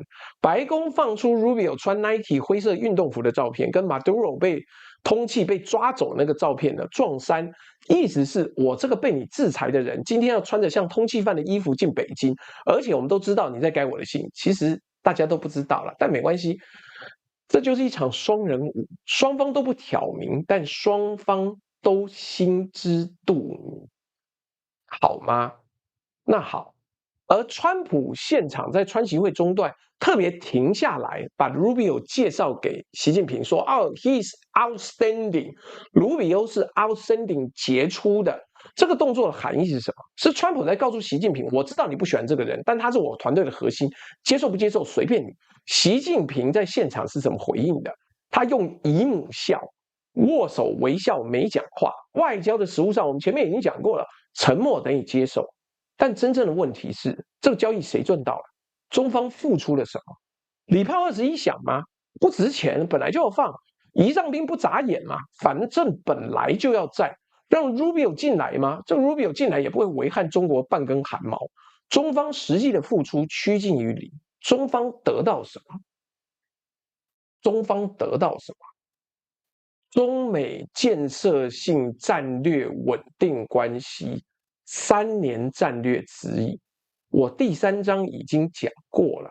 这个东西是给北京对台施压的法律框架，是把美方锁定在合作为主的论述，是让中方在未来3年有战略运作空间。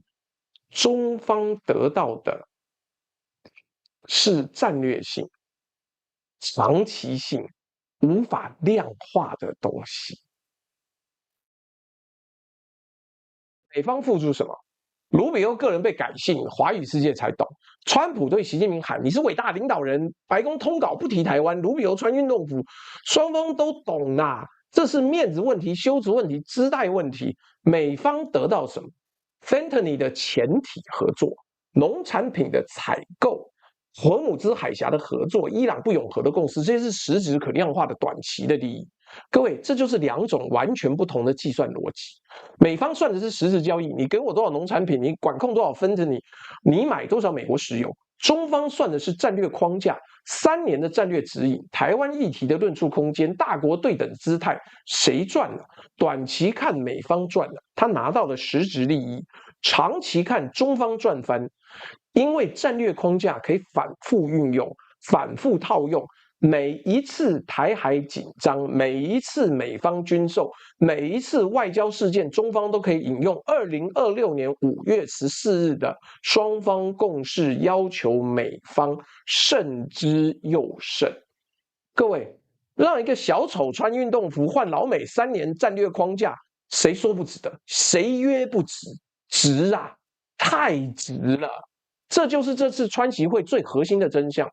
中方付出了一个让小丑表演的姿态，换来了一个帝国的战略空间。北京觉得这笔交易超值，而北京没有算错。Abu Anis 说捧个场支持，哎，好像你有在我的那个微信抖嘛，抖一个比较大的，谢谢你哦。我以为你这个名字，我以为是吗？在沙特阿拉伯那边的人。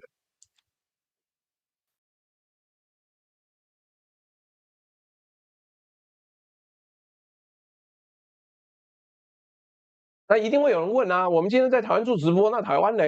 台湾是这个战略框架的核心筹码，他妈我们还在讲沈伯洋有多帅，干是有病是不是？台湾以前被当作挡住北京的关键防线，现在被当作美国愿意默不作声的议题。但这不是台湾的悲剧啊，这是世界舞台的真实逻辑。大国博弈从来不是正义对上邪恶，是战略框架对上实质利益的计算，而台湾是被计算的一部分。各位一定会有人说，那赖清德怎么办呢？台湾要做的不是抗议这个逻辑啊，台湾要做的是理解这个逻辑，而且找到自己的位置。我们接下来一章要讨论语言礼仪的真相，这是台湾国格论述的核心战场。来，外交场合的语言礼仪是什么？我们来解释一下。很多人，我跟你讲，很多台派妈智障，在那说啊，习近平只有小学毕业，说他英文不行啊，所以他没有办法啊，他不会讲英文啊，所以他根本就是一定要靠翻译。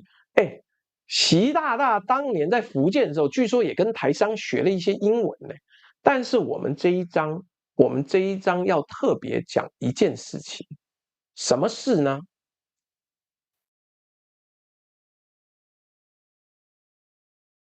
台湾的国格问题，这是外交礼仪的问题。各位先看一段历史吧。2014年，俄罗斯总统普丁跟德国总理梅克尔在莫斯科会面。普丁学过德文，因为他在东德当 KGB 情报员的时候，德文流利到本地人听不出口音。梅克尔学过俄文，他在东德长大，俄文也流利。这2个人其实可以直接用对方的语言对话的，但他们从来不这样做。每一次在普丁跟梅克尔的官方会议里面呢，普丁说俄文，梅克尔说德文，中间一定有翻译。普丁不会主动秀啊，我的德文很好，梅克尔不会主动秀，我的俄文会很好。为什么？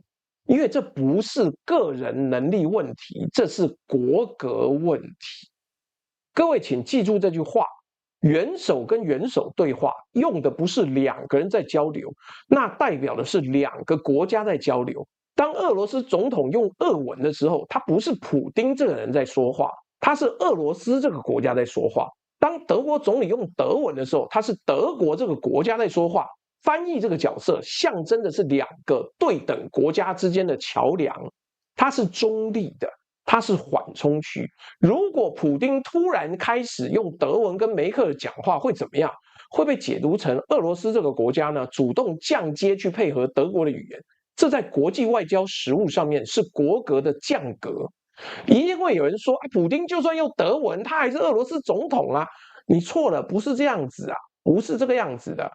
你今天如果没有真的很认真跟努力的说，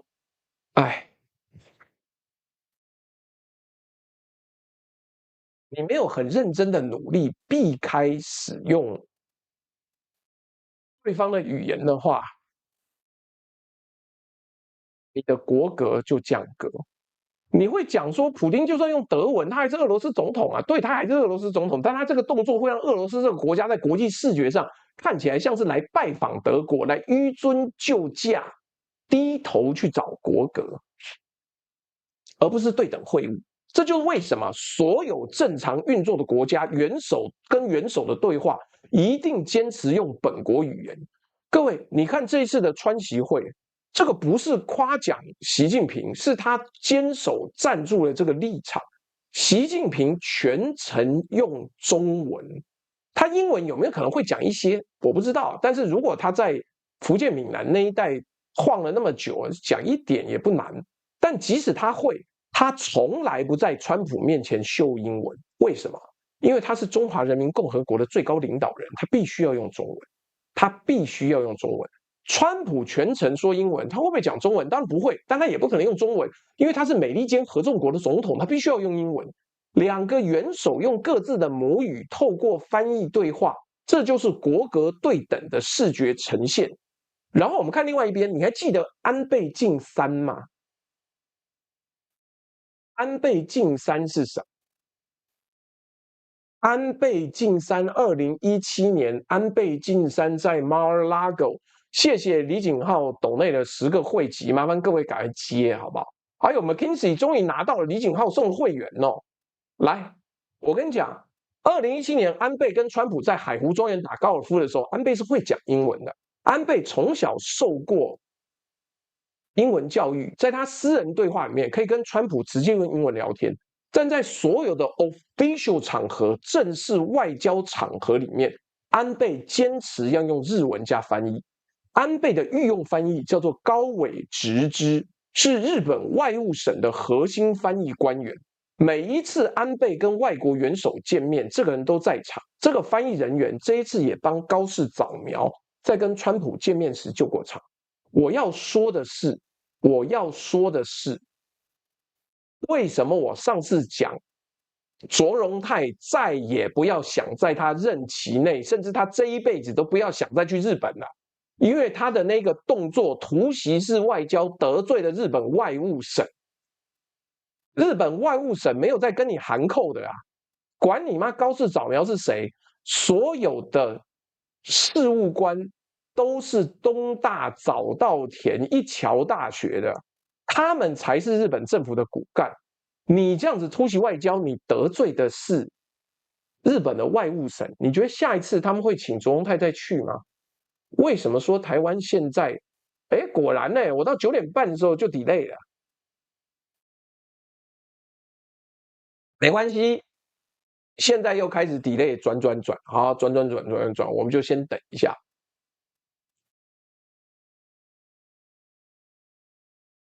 笔电说我撑了90分钟，我觉得也还好啊，没有特别热但好，不管怎么样，我还是要继续念个抖内撑个时间。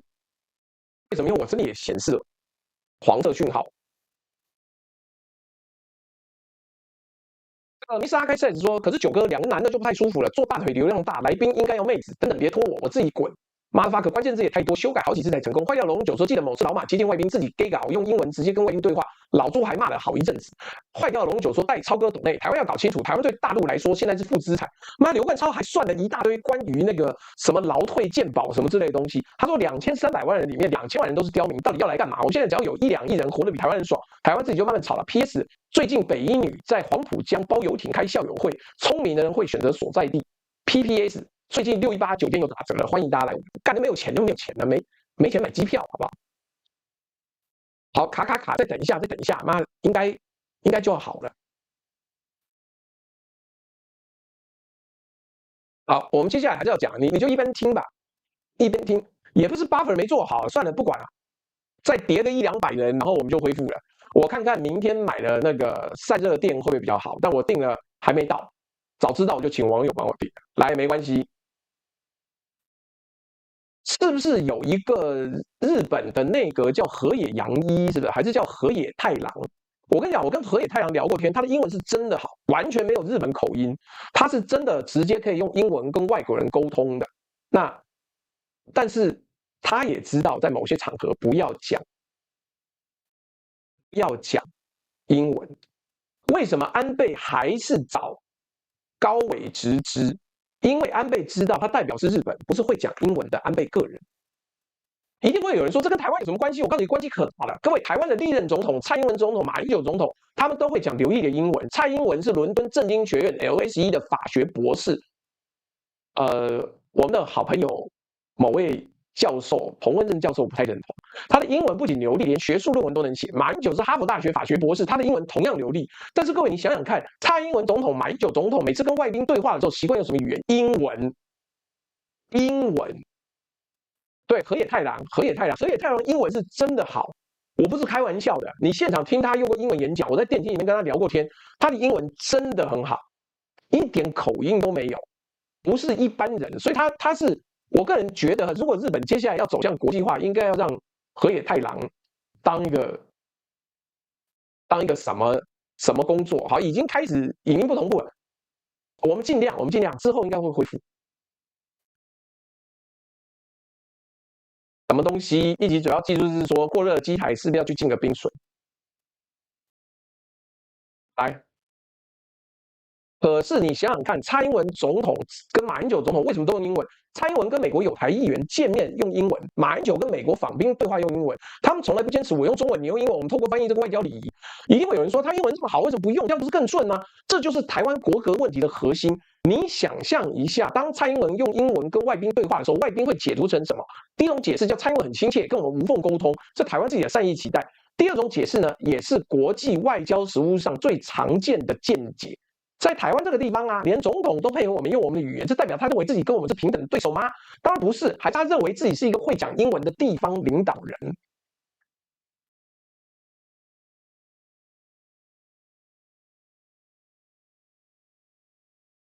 这个差别非常微妙，但非常致命。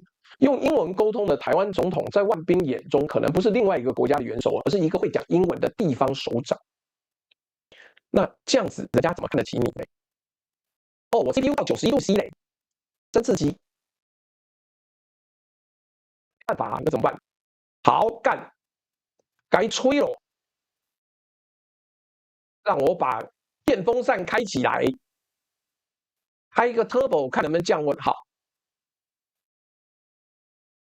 因为如果用中文会被怎么解读？会被解读为台湾坚持自己是国家。如果蔡英文在所有正式场合都坚持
耶，我风扇看最大，好不好？对手会烦，对手会觉得为什么台湾总统不用英文？明明他会，但是就这个烦是国格的讯号。各位，你看高市早苗就是充分证明了是一个烂例子。什么叫做烂例子？烂例子就是高市早苗在2025年11月跟川普见面的时候，突然之间用英文，你知道结果吗？他讲错了，他用英文讲了一句不该讲的话。引发了外交事件，因为他的英文坑坑巴巴，最后是他的英文翻译，也就是当年安倍运用的翻译出来救场，把错误的话翻译成正确的话传给川普，然后他在台湾议题上的英文表态，又引发跟中国的外交危机，连越南都来抱怨。那这怎么一回事呢？这就是秀英文的代价。元首秀外语不仅是国格降格，还是高风险的动作，一句讲错，整个国家要承担呐。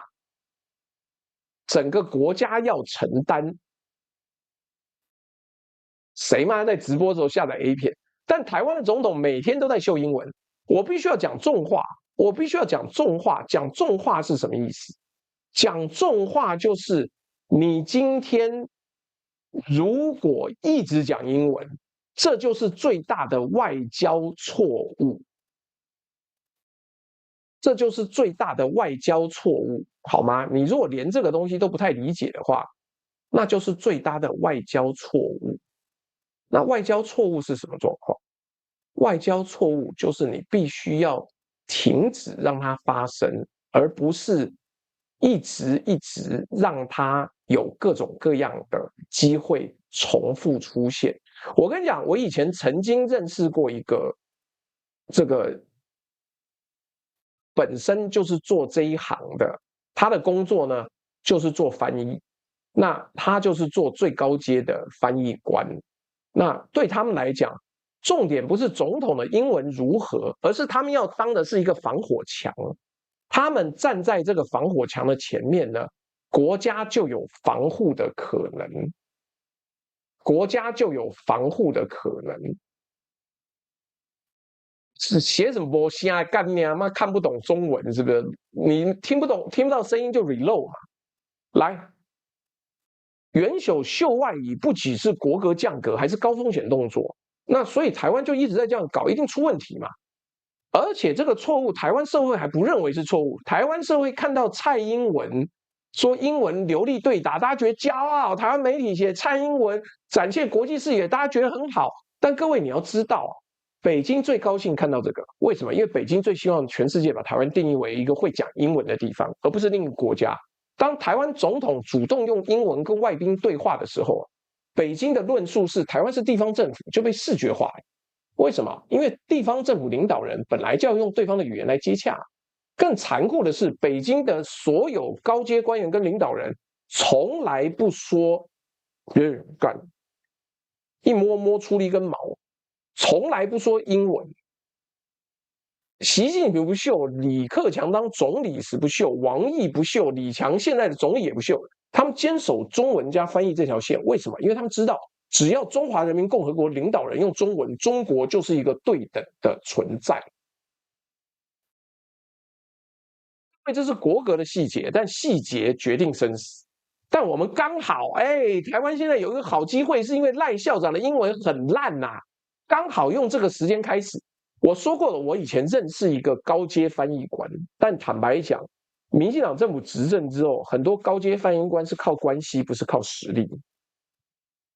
那一个好的翻译呢，是可以做到对方的外交体系尊敬。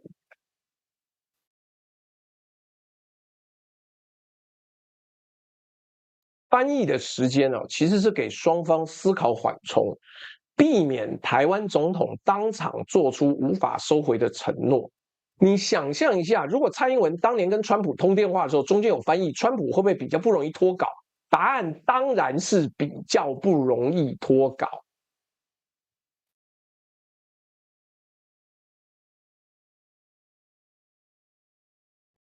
自认是宋杯杯，好吗？来，各位，这一章的核心讯息要跟各位讲。国家不是说出来的，国家是表演出来的。而表演的关键是在每一个细节都不让步，语言这种细节都不让步，你的国家才会被看见。这次川崎会，习近平用中文加翻译，全世界都看到了中国这个国家。下一次台湾总统跟外宾会面，如果还继续用英文，全世界看到的就只是会讲英文的某个亚洲领导人。下一章我没进到美国代表团的文化冲击喜剧啊，但你会发现喜剧底下是一个很有趣的差异。什么差异嘞？还福斯主播的差异，我们来看一下。来，谢谢 Ulan 又抖内的一个猫咪赞赞。我跟你讲，口译哥根本就是一个外国人啊！外国人他讲中文都有腔调的时候，你觉得老美会觉得这个人好棒棒吗？不是，好不好？所以，我们继续往下讲，什么君君姐干，不是的。你看 L 小戴说 ，My growing up friend has been diplomat to Korea for years. He said the same thing. 就是你的英文再好，但是你在外交场合，不好意思，你就得要说你的母国语言，没法懂。来，各位，前面6章呢讲得很重，战略框架、通稿、不信任、改信、羞辱、国格论述等等等等。这一章我们稍微轻松一下，看看这趟访团的美国人米国朗啊，福斯新闻的主播在美国在北京街头发生什么事情，很好笑啊。这个轻松的花絮其实是主干，为什么？因为外交辞令会撒谎，但人的真实反应不会，人的真实反应不会。当美国记者、CEO、官员在北京街头、在饭店大厅、在路边咖啡店遇到中国日常的时候，他们脸上的表情，他们脱口而出的话，那才是中美关系的真实样貌。各位，今天有4个疯传全球的画面。第一个画面，福斯新闻的主播。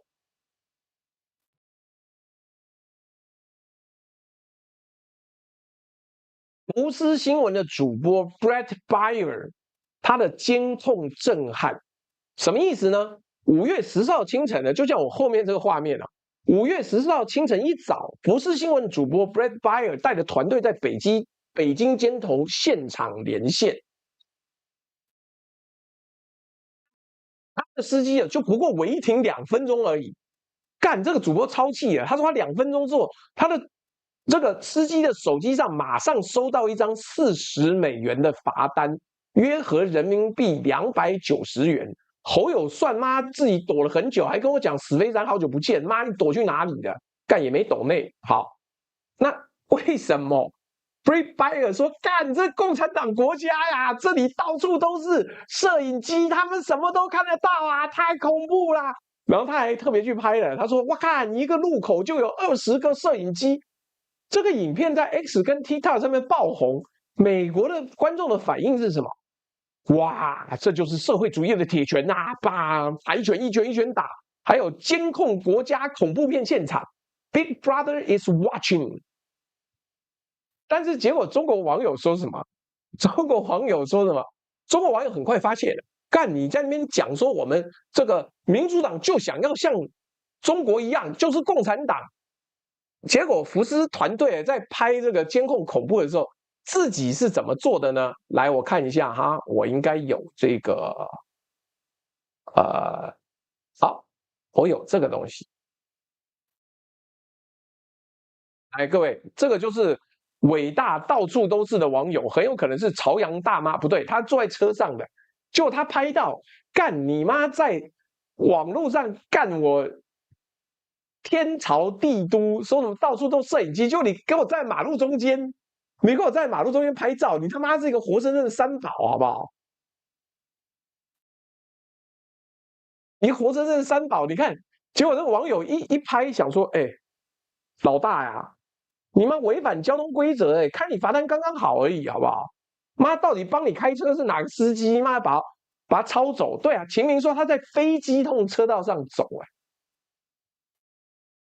为什么走在马路上，就跟台湾的记者一样啊？要拍 stand， 然后后面有车，感觉比较嗨。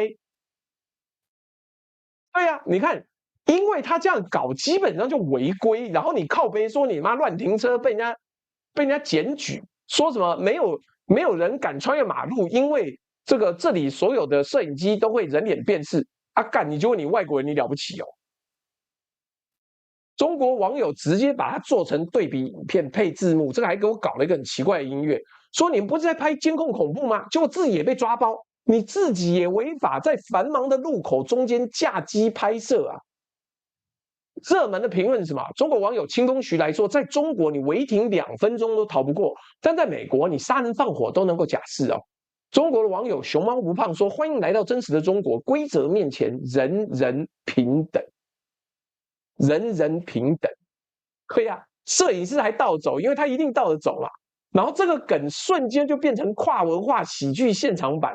美国媒体本来想要拍共产主义监控恐怖片，结果自己变成搞笑主角。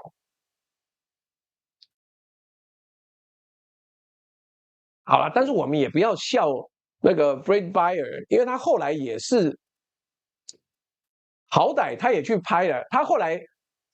早上就再去多做画面，他一边吐槽说到处都是摄影机，因为跑去体验北京的 AI 日常。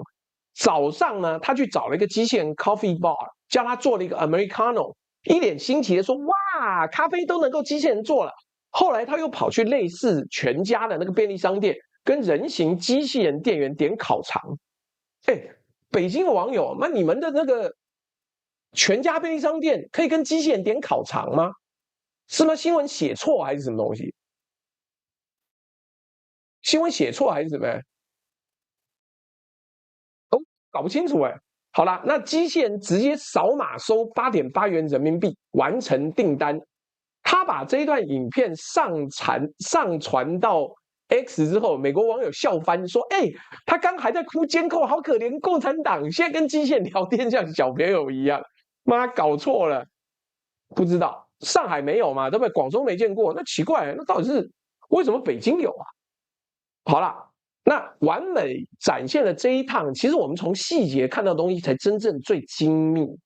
1秒钟就从监控国家恐怖切换到哇，中国 AI 好先进。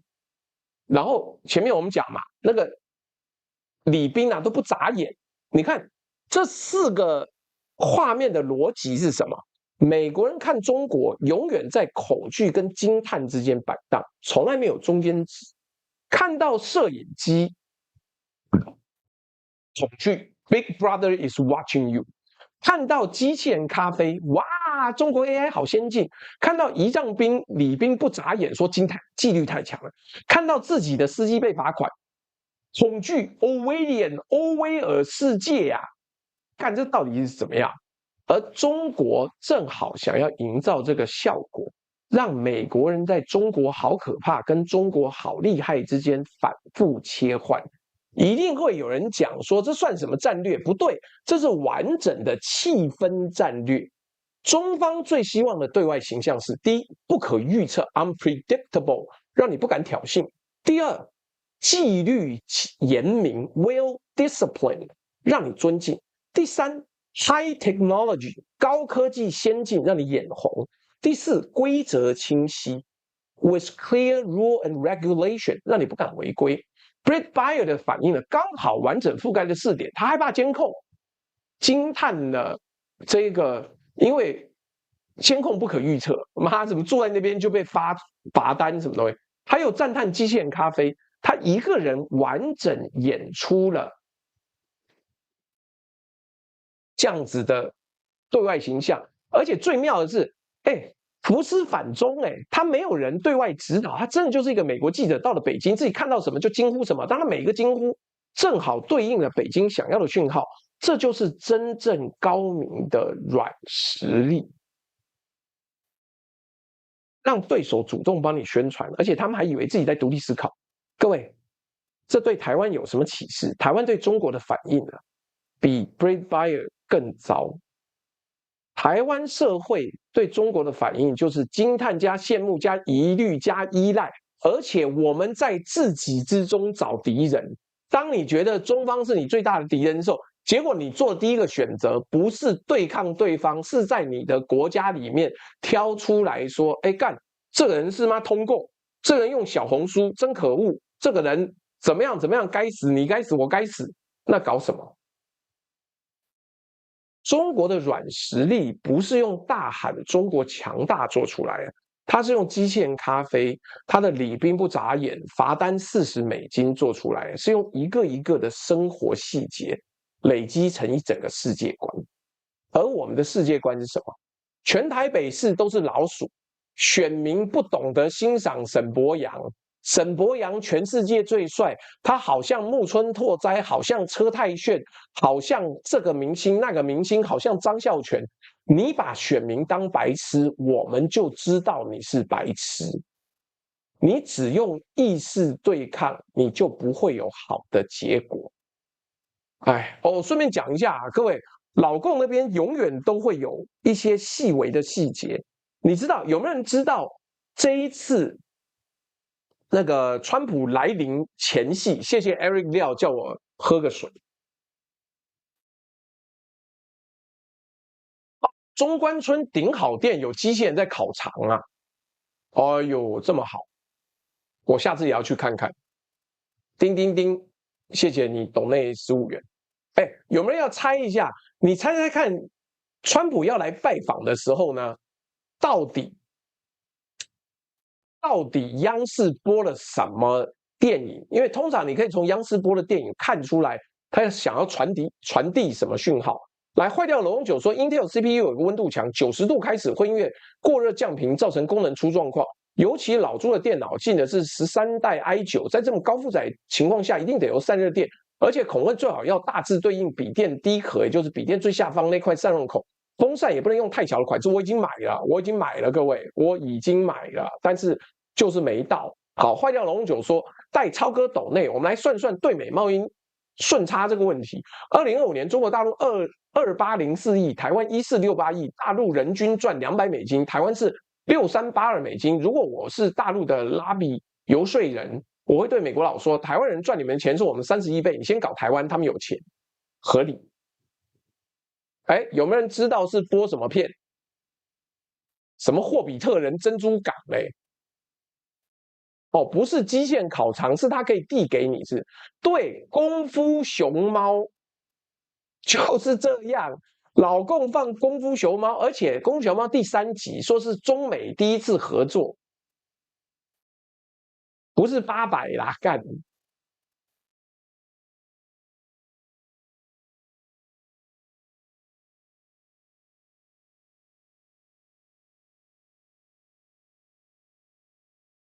功夫 Panda 来好了，今天下午1点左右，川普跟习近平离开人民大会堂，前往天台参访。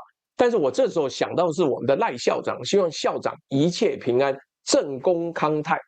为什么呢？天坛这个地点不是随便挑的。天坛建于明朝永乐年间，1406年到1420年间，是明清2代皇帝祭天祈谷，就是希望这个风调雨顺的皇家坛庙。整个建筑群的核心象征是天人合一、宇宙秩序。那我把这个概念讲清楚。圆形代表天，方形代表地，天圆地方，中国传统宇宙观的具体建筑体现。皇帝自称天子，每年在天坛举行最神圣的祭天仪式，祈求丰收、风调雨顺，彰显统治的合法性。统治合法性哦，请各位记得这几字。天坛不是普通寺庙，不是博物馆，不是观光景点，天坛是中国皇帝的天命象征，只有皇帝能在这里举行最神圣的仪式，象征沟通天地，维持宇宙和谐。那么今天为什么把川普带来这里呢？上次没带哦，一定会有人说啊，就文化外交，给大家看看中国古迹啊。哎，跟你讲，不是这么简单，不是这么简单。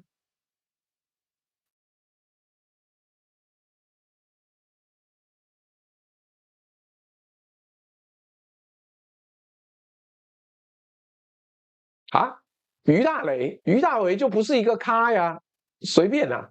来，中国的外交剧本里面对天坛有非常明确的政治意涵，外国元首参观天台等于中华文明深厚底蕴的展示。但是更深层的讯号是，这里是我们皇帝祭天的地方，我们是天朝，你来我这里，请保持应有的敬意。而且天坛5月13到14号已经停止对公众开放，全部清偿给川普一行人。各位想象一下，这是什么规格？这跟2017年习近平在川普参观故宫也闭馆是同样的等级。这就是朝贡仪式的视觉化，万邦来朝啊，万邦来朝。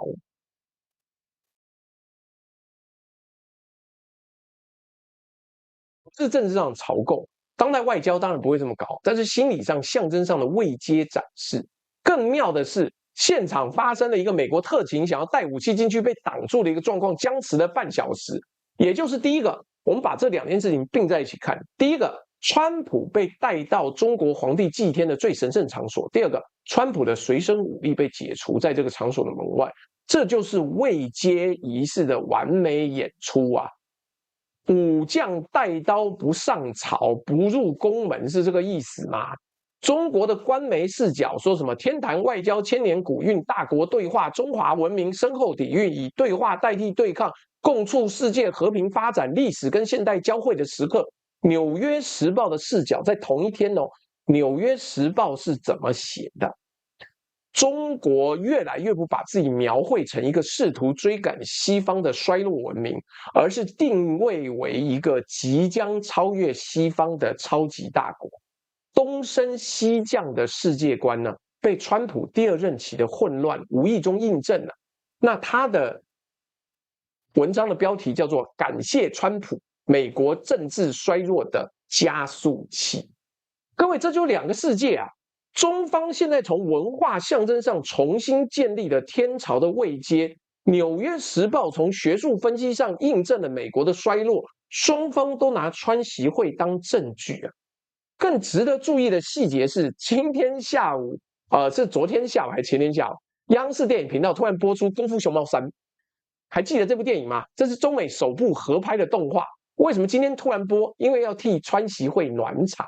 中国网友立刻想到，这是在替川习会搞气氛操作。北京的宣传机器一边让川普走天坛象征朝贡，一边用功夫熊猫3做气氛软实力配合，一边用通稿锁定战略框架，整套操作环环相扣，文化外交、宣传气氛、官方论述全部协同。美方呢，白宫给了174个字的通稿，说 Good meeting， 下班就回去了，吃完饭走了。整个论述战场是中方完胜，台湾自己的论述机器在哪里？我们的论述零组件在各处，中间还有一个常上酒店的发言人在那边讲说：“哎呀，你们不要怎么样怎么样。”那只有台湾人会看，好不好？你走在街上，走在世界领域上面，没有人在看。中方的天坛通稿、功夫熊猫战略框架是单一轴上的多重投射，从文化、从外交、从战略、从娱乐，所有讯号都指向同一个叙事。中国是负责任的大国，中美关系稳定可期，全球秩序由中美共同主导。这个叙事如果听起来合理，世界就会接受。世界一旦接受，台湾就可以挤出叙事之外了。各位，这就是台湾最大的论述危机，不是别人怎么定义台湾，是台湾连自己的叙事都是哩哩啦啦散在一边，那都在关心淡江大桥，因为淡江大桥做不好，都在关心沈伯洋，因为沈伯洋一把烂。我就看那些青鸟，现在每天都在讲沈伯洋太好了，太棒了，台北人配不上他，好啊，配不上啊，怎么样嘞？车太炫是不是？好啊，你说你的啊。他妈为什么要投给你？你在幻想是不是？敷面膜怎么样？什么美学台北？敷面膜是什么美学？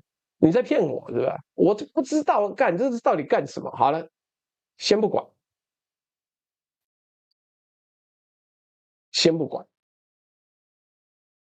台湾需要一个论述的总脉络啦，不是发言人，不是新闻秘书，所有的论述要都在一起。好吗？这个工作是北京推中美建设性战略稳定关系的时候，台湾要同步推什么？北京用天坛展演朝贡的时候，你他妈要拆中正纪念堂干什么呢？你把它变成灵骨塔，是不是？那又怎么样？对全世界来讲有什么意义呢？你就在那边自己打手枪，打手枪，打手枪，打完了没了。台湾用什么东西做什么展演？北京用功夫熊猫做气氛的时候，台湾的文化软实力在哪？岛屿天光吗？没有了，或者是那一部大家都说烂，但是拿了1亿5千万那部片嘛？那我他妈忘了那什么片，所以没有啊。世界不是被真相说服，世界是被叙事说服的。哎，我顺带问一下，今天讲，其实明天应该还有东西可以分析。你们觉得明天我要不要再做一集讲中美之间实质的对话，包含了明天会看到大豆买多少，波音买多少，还有哪些产业达成了多少协议？如果你觉得要听的话，请按1，好不好？我调查一下各位的看法。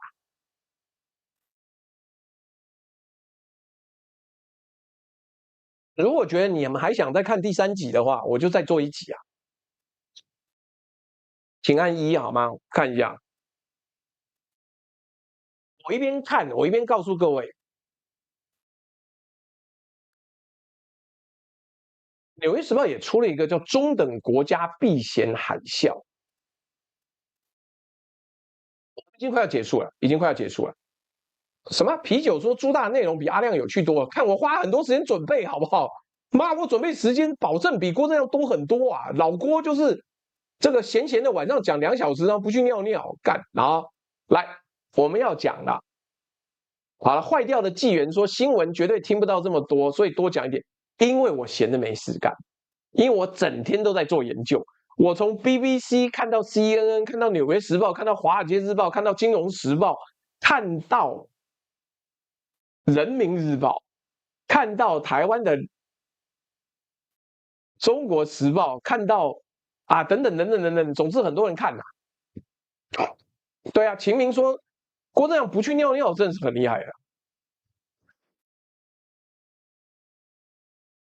哎，今天上午川习会通稿出来的同一个小时，《纽约时报》同步发了一个分析报告，标题叫做“我们已经进入秩序断裂的时期”。报告的作者叫做 Damian Cave。这个报告把过去12个月全球发生事情串联起来，得出一个结论：全球中等国家正在集体做一件事情——避险。避险，避险避什么？避美国领导秩序的不可靠啊！我们把这个清单给各位列出来。第一个案例，波兰要启用德国 K2 黑豹坦克的生产线。波兰过去传统上是美国军援的接收国，但是波兰这一次直接从韩国买 K2 坦克，避开了美国的军援体系。为什么？因为他妈全世界只剩台湾要买 M1A2T 啦，然后还说他妈超棒，我可以在台湾的桥上开来开去。好啊，你尽量让他出去开啊！你看开完之后，柏油要不要重铺？好，为什么？因为波兰发现美国的军援承诺是有条件的，是可以随时中断的。波兰宁可花钱买确定性，也不要拿免费但不确定的东西。第二个案例，澳洲正在从日本采购军舰。过去澳洲已经是 AUKUS 的成员哦，它也是跨的四方对话的成员。但是澳洲主要的军备供应商是美国 ，AUKUS 核潜舰计划就是跟美国买。但是这次澳洲转向日本，日本的军舰制造能力过去40年被美军压制了，现在解禁了，澳洲第一个跳出来买。为什么？因为日本不会用政治条件绑住军售。第三个案例，加拿大会向印度出口铀。各位，这个事情非常微妙，铀是核能，也是潜在的核武材料。加拿大过去的铀出口主要对象是美国，这次加拿大转向印度，等于绕开美国能源体系的中央调控。第四个案例，印度开始向越南提供巡弋飞弹了。亚洲国家自己抱团，不再单向依赖美国军援，只有台湾一直爆，爆。第五个案例，巴西为阿联酋制造军用运输机，中等国家开始自己生产武器，互相供应，这是过去20年从来没有过的现象。第六个案例，日本跟越南签署了6项合作协定。原来日本跟越南之间一直有一个所谓的援外合作，但是现在他们签的合作协议又比这更多了，包括卫星数据共享。那个信政说什么你60蛮好，你不好啊！他妈你1毛钱都没有抖内过，你60岁白长了。妈60岁应该要有钱有闲的，每天在那边听免费的。来，这一次日本跟越南的合作包含了卫星数据共享、原油供应、海洋安全合作。日本绕开了美国，自己建立了印太合作网络。各位，你看清楚这个清单，我刚讲到现在的全部都是中等国家，没有一个是 G7 成员，没有一个是强任理事国，没有一个是核武大国，他们都是不太强也不太弱的国家，刚好都是过去依赖美国秩序最深的这些国家，而他们在2026年集体做同一件事情，避美国的险。最有代表性的声音来自于加拿大总理马克卡尼，他在达沃斯世界经济论坛嘛，演讲上获得全场起立鼓掌。他说：“我们现在正处于秩序断裂的时期，不是过渡时期，是正在断裂。”这句话的分量有多重 ？Rupture， 秩序断裂跟 transition 差别是过渡是暂时的，断裂是回不去的。卡尼在告诉全世界说，旧的美国领导秩序已经回不去了，中等国家必须要自救。但今天的川习会又把这个避险逻辑进一步复杂化了。各位想想看，原本中等国家主避险联盟是避中美对抗的险，怕的是美中打起来自己被夹在中间，所以他们囤武器、分散采购、抱团合作。但今天习近平宣告中美建设性战略稳定关系3年战略指引，这代表什么？中等国家避险的险本身被重新定义啊。原本他们以为要避的是中美热战，现在他们发现要避的是中美联合定义新秩序。各位，这两个险的性质完全不同，是中美热战的险，囤武器就行，等战争过去就回到原状。避中美联合定义新秩序的险，你必须要在新秩序里面找到自己的位置，不能等。一定会有人问说，那台湾呢？各位，这就是这一章的核心问题。全世界中等国家在这主动避险，但台湾没有人可以避险，为什么？因为台湾现在你要逼日本吗？这是我们最大的潜在盟友。但是高市早苗5月初在越南演讲的时候，被越南官员私下要求不要批评中国。后来中方还是公开谴责他备战，连台湾的盟友都不敢再公开挺台湾了。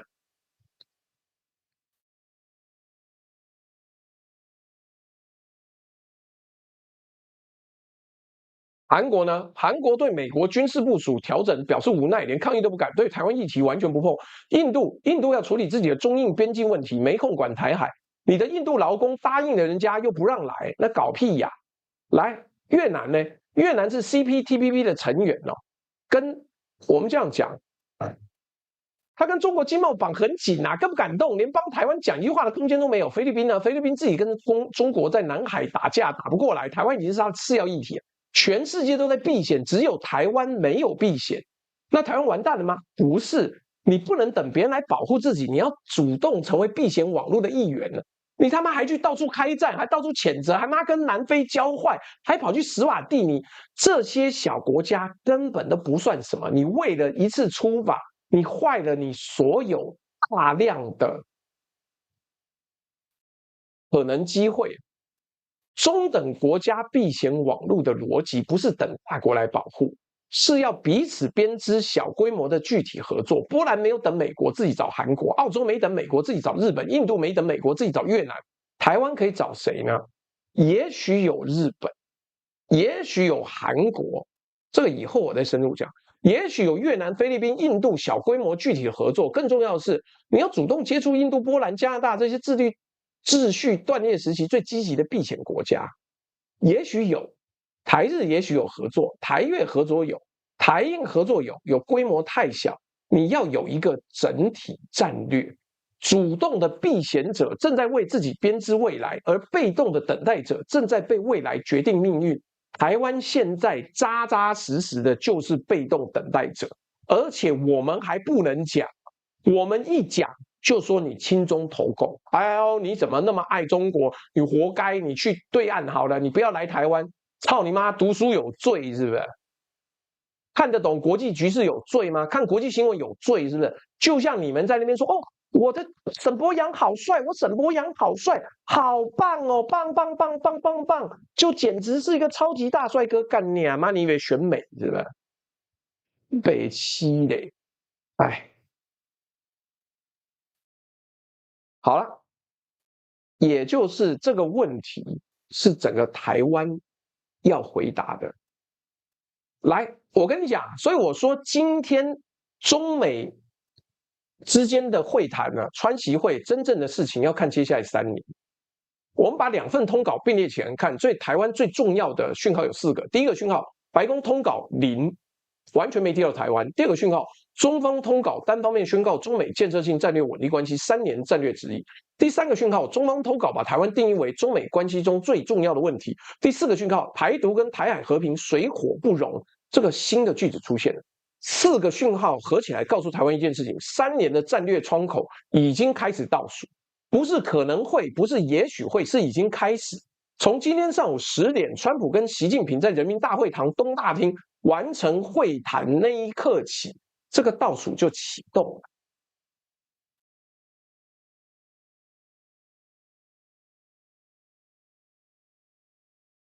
这3年内可能会发生事情，按时间顺序排给各位看。2026年下半年到2027年初，美方对台军售案会明显放缓，规模缩减。你通过7800亿也没屁用，你钱交了，人家东西不运给你。人家东西不运给你。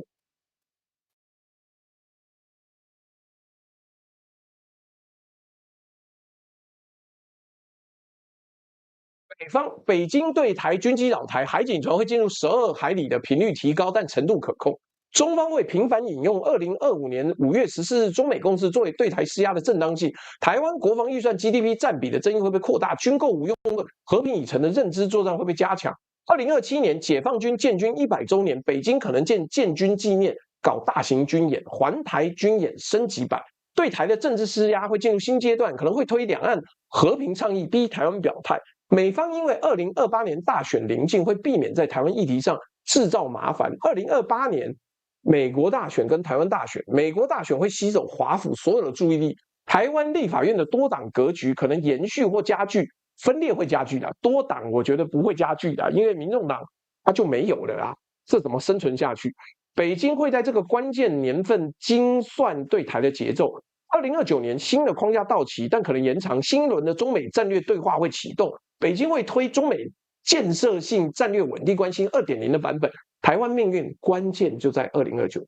各位看到这个时间线了吗？每一个节点都对台湾不利，那你一定会说，这不就完蛋了吗？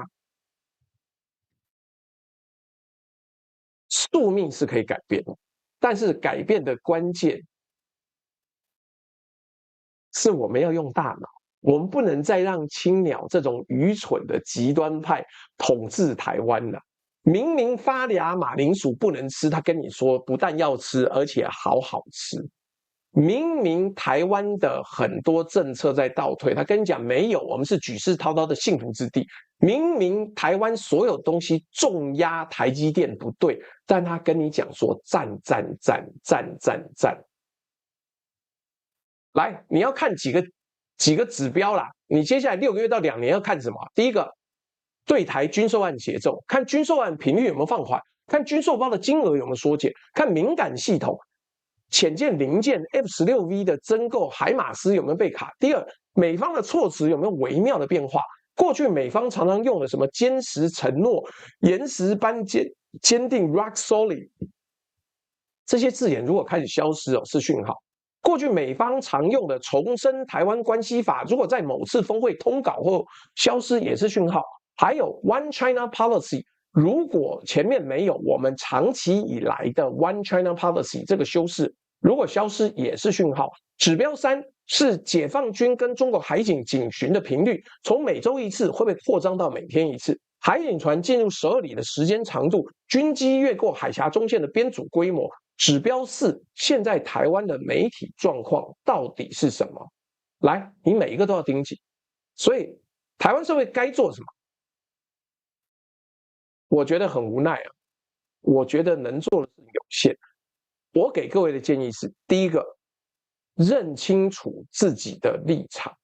你要明白，有些媒体看了可以，但是你要明白，它背后自始至终是包装虚假的。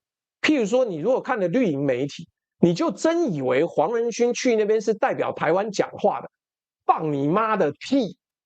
根本不是，也不可能，绝对没有这回事。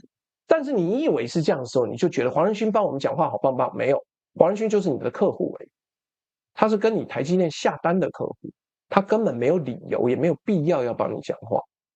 你以为搞错了啊，好吗？来，再来，你要明白现在的媒体传达的东西都有立场，你要筛选知识、常识跟意识之间的东西。所以，请你好好的想一想。我跟你讲，我们已经没有办法帮执政党，执政党没有要我们帮忙，赖清德没有要我们帮忙，萧美琴没有要我们帮忙的时候，我们要顾好自己，我们要拯救自己。你没有办法拯救别人了，请你拯救好自己，请你多读书，多看国际新闻，多看全世界的变化。各位，今天是历史性的一天。今天上午10点之后呢，我们到下午才收到这个通稿。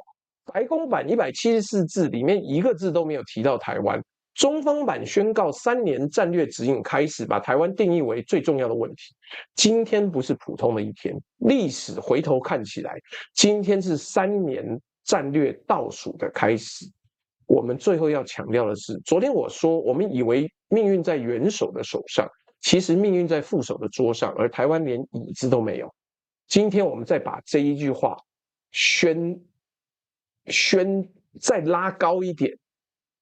通稿出来之后呢，台湾不在桌上，不在椅子上，不在便利贴上，台湾在通稿的没提到里面，没提到也是一种讯号，它告诉我们谁也不会替我们讲话，能替台湾讲话的只有台湾自己。各位，这就是2026年5月14日川习会的通稿的纪念，3年的战略倒数开始，但是框定不等于被占领，框定不等于放弃，框定不等于失败，框定只是一个地图，知道地图往什么方向走，你就可以保护自己。最后怎么走，要看我们自己。各位观众，我们是万事通事务所，我是朱学恒，很高兴跟你一起度过历史性的这一天。多年以后回头看起来，我们会记得这件事情跟今天的。好了，各位，对哦，妈的，我每次讲这个东西都忘记，我要阿干不是贴这个，我要贴出我的要饭狗皮膏药了，要饭狗皮膏药了，就是上面有支付宝，下面有这个微信，1元不嫌少，100元不嫌多，请各位多多支持。如果你觉得刚刚精彩的话，就讲哦。顺带一提，我们刚刚说了，明天可以再讲一次美方吧，我觉得资料今天还会多，好不好？所以很多时候今天有大陆网友说啊，好久没听我的直播了，他觉得现在直播内容很精彩，他问我说我现在到底站什么立场？我说我基本上已经看到结局了，我已经看到结局了，我很清楚怎么走，所以我今天要做的不是改变那条道路，是我告诉你如何在那一条道路已经确定的状况下安身立命，好好的走，好好的走，请各位记得按赞好吗？来，最后我们要讲了，等等，好啦，就这样讲，你今天看到啦，川习会双方最后我们有1708人投票，希望我们按赞也有这么多人，各位赶快记得按赞。我最后要讲的是，我们的绿界斗内还有精致水果，还有这个特别要强调的是，我们已经卖了大概60罐还是70罐的鸭脚木蜂蜜了，但是我们不确定接下来还有多少可以卖，请你赶快先下单。如果你下单了，我们跟陈爱人已经谈好了，我们下多少单，他就帮我们留多少鸭脚木蜂蜜，所以你现在赶快下了。我6日要去搬蜂蜜，我搞不好还要带我众多的儿子们一起去搬，因为一个人可能已经搬不动了。那我们要去搬蜂蜜，然后想办法运回办公室。那个时候呢，就是帮各位争取到更多鸭脚木蜂蜜的时候，相信我，鸭脚木蜂蜜真的很好，而且我个人觉得它对身体很好，因为它是蜜蜂在冬天没有蜜可以采的时候去采一种类似中药的花所采到的东西，所以它的味道是先苦回甘，有一些中药的味道，据说还可以养生，好不好？所以这个，今天按赞破1000嘞，真开心！我众多儿子就2个啊，2个就众多嘛，一个少啊，2个就众多啊。什么叫一次使用童工？还有那个泰国的金枕头，那个冷藏榴莲也上架。没有共同声明，因为双方各自彼此互相认可。你到现在还在讲共同声明哦？妈是上个世纪吗？1950年代人是不是？说共同声明是不是从头到尾没听呐？我把2边的声明都念给你听，还要怎么样？台湾现在已经没有蓝媒了，我最后讲没有蓝色的媒体了啦，请各位不要做梦了，每一台都不值得看了，就这么简单。我讲到这里，来，最后要投票了，各位还是要强调，鸭脚木蜂蜜赶快下单，我明天或是后天不对，我6日我会拨一个时间去特别把它运走，好不好？请大家多多支持，能订多少是多少，我们帮大家抢一下鸭脚木的蜂蜜。来，这个众多也是2个，众多也是2个。来，各位，今天的内容同样我提醒大家，如果要抖内，在这边有蓝色也有绿色的。那今天的内容呢，如果各位觉得内容好，讲的也不错的话，请按1；如果各位觉得内容好但讲的不好的话，请按2；如果各位觉得内容跟这个题目讲都不好的话，请按3。好，这个我的 WeChat 又收到乌龟钢琴抖内，然后又有人抖内1块钱，然后有人抖内这个也没留言，我看这是谁？什么什么祥，好，谢谢你，什么什么祥。还有人直接就留一个言叫八田雨衣。好，那我们来看看我们的支付宝啊，支付宝到账10元。好，但是目前看起来也只有10元。谢谢大家支付宝抖内。来，我们先念这个什么什么力，哎，真谢谢他，我改天应该去找他吃饭呢。他这样坚持的，每天都抖内我10元。什么什么匪说朱大下次用 YMCA 为 BGM 做个 AI 视频，看的问题是那个有版权问题呀。对啊 ，L 小戴说的没错，蜂蜜是不会坏的。你各位可能不知道，你以为蜂蜜会坏，但其实不会坏，好不好？那如果是这样子，刚刚网友投票呢就已经决定了。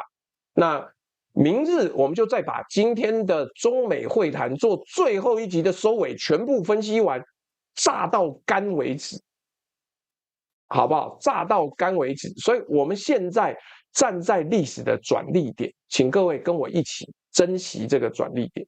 那怎么说呢？我们也没有办法解释了。啊，干不是这个，我又贴错了。哦，这个。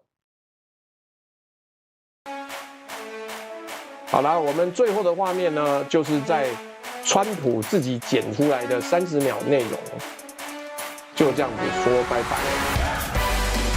谢谢大家，最后是记得尽量按赞，好不好？尽量按赞，尽量按赞，能多几个就多几个，破了1100个了。看看在川普的眼中，他是如何降临中国大陆的，他是如何降临北京机场啊？开不开心？好了，大家拜拜拜拜拜拜。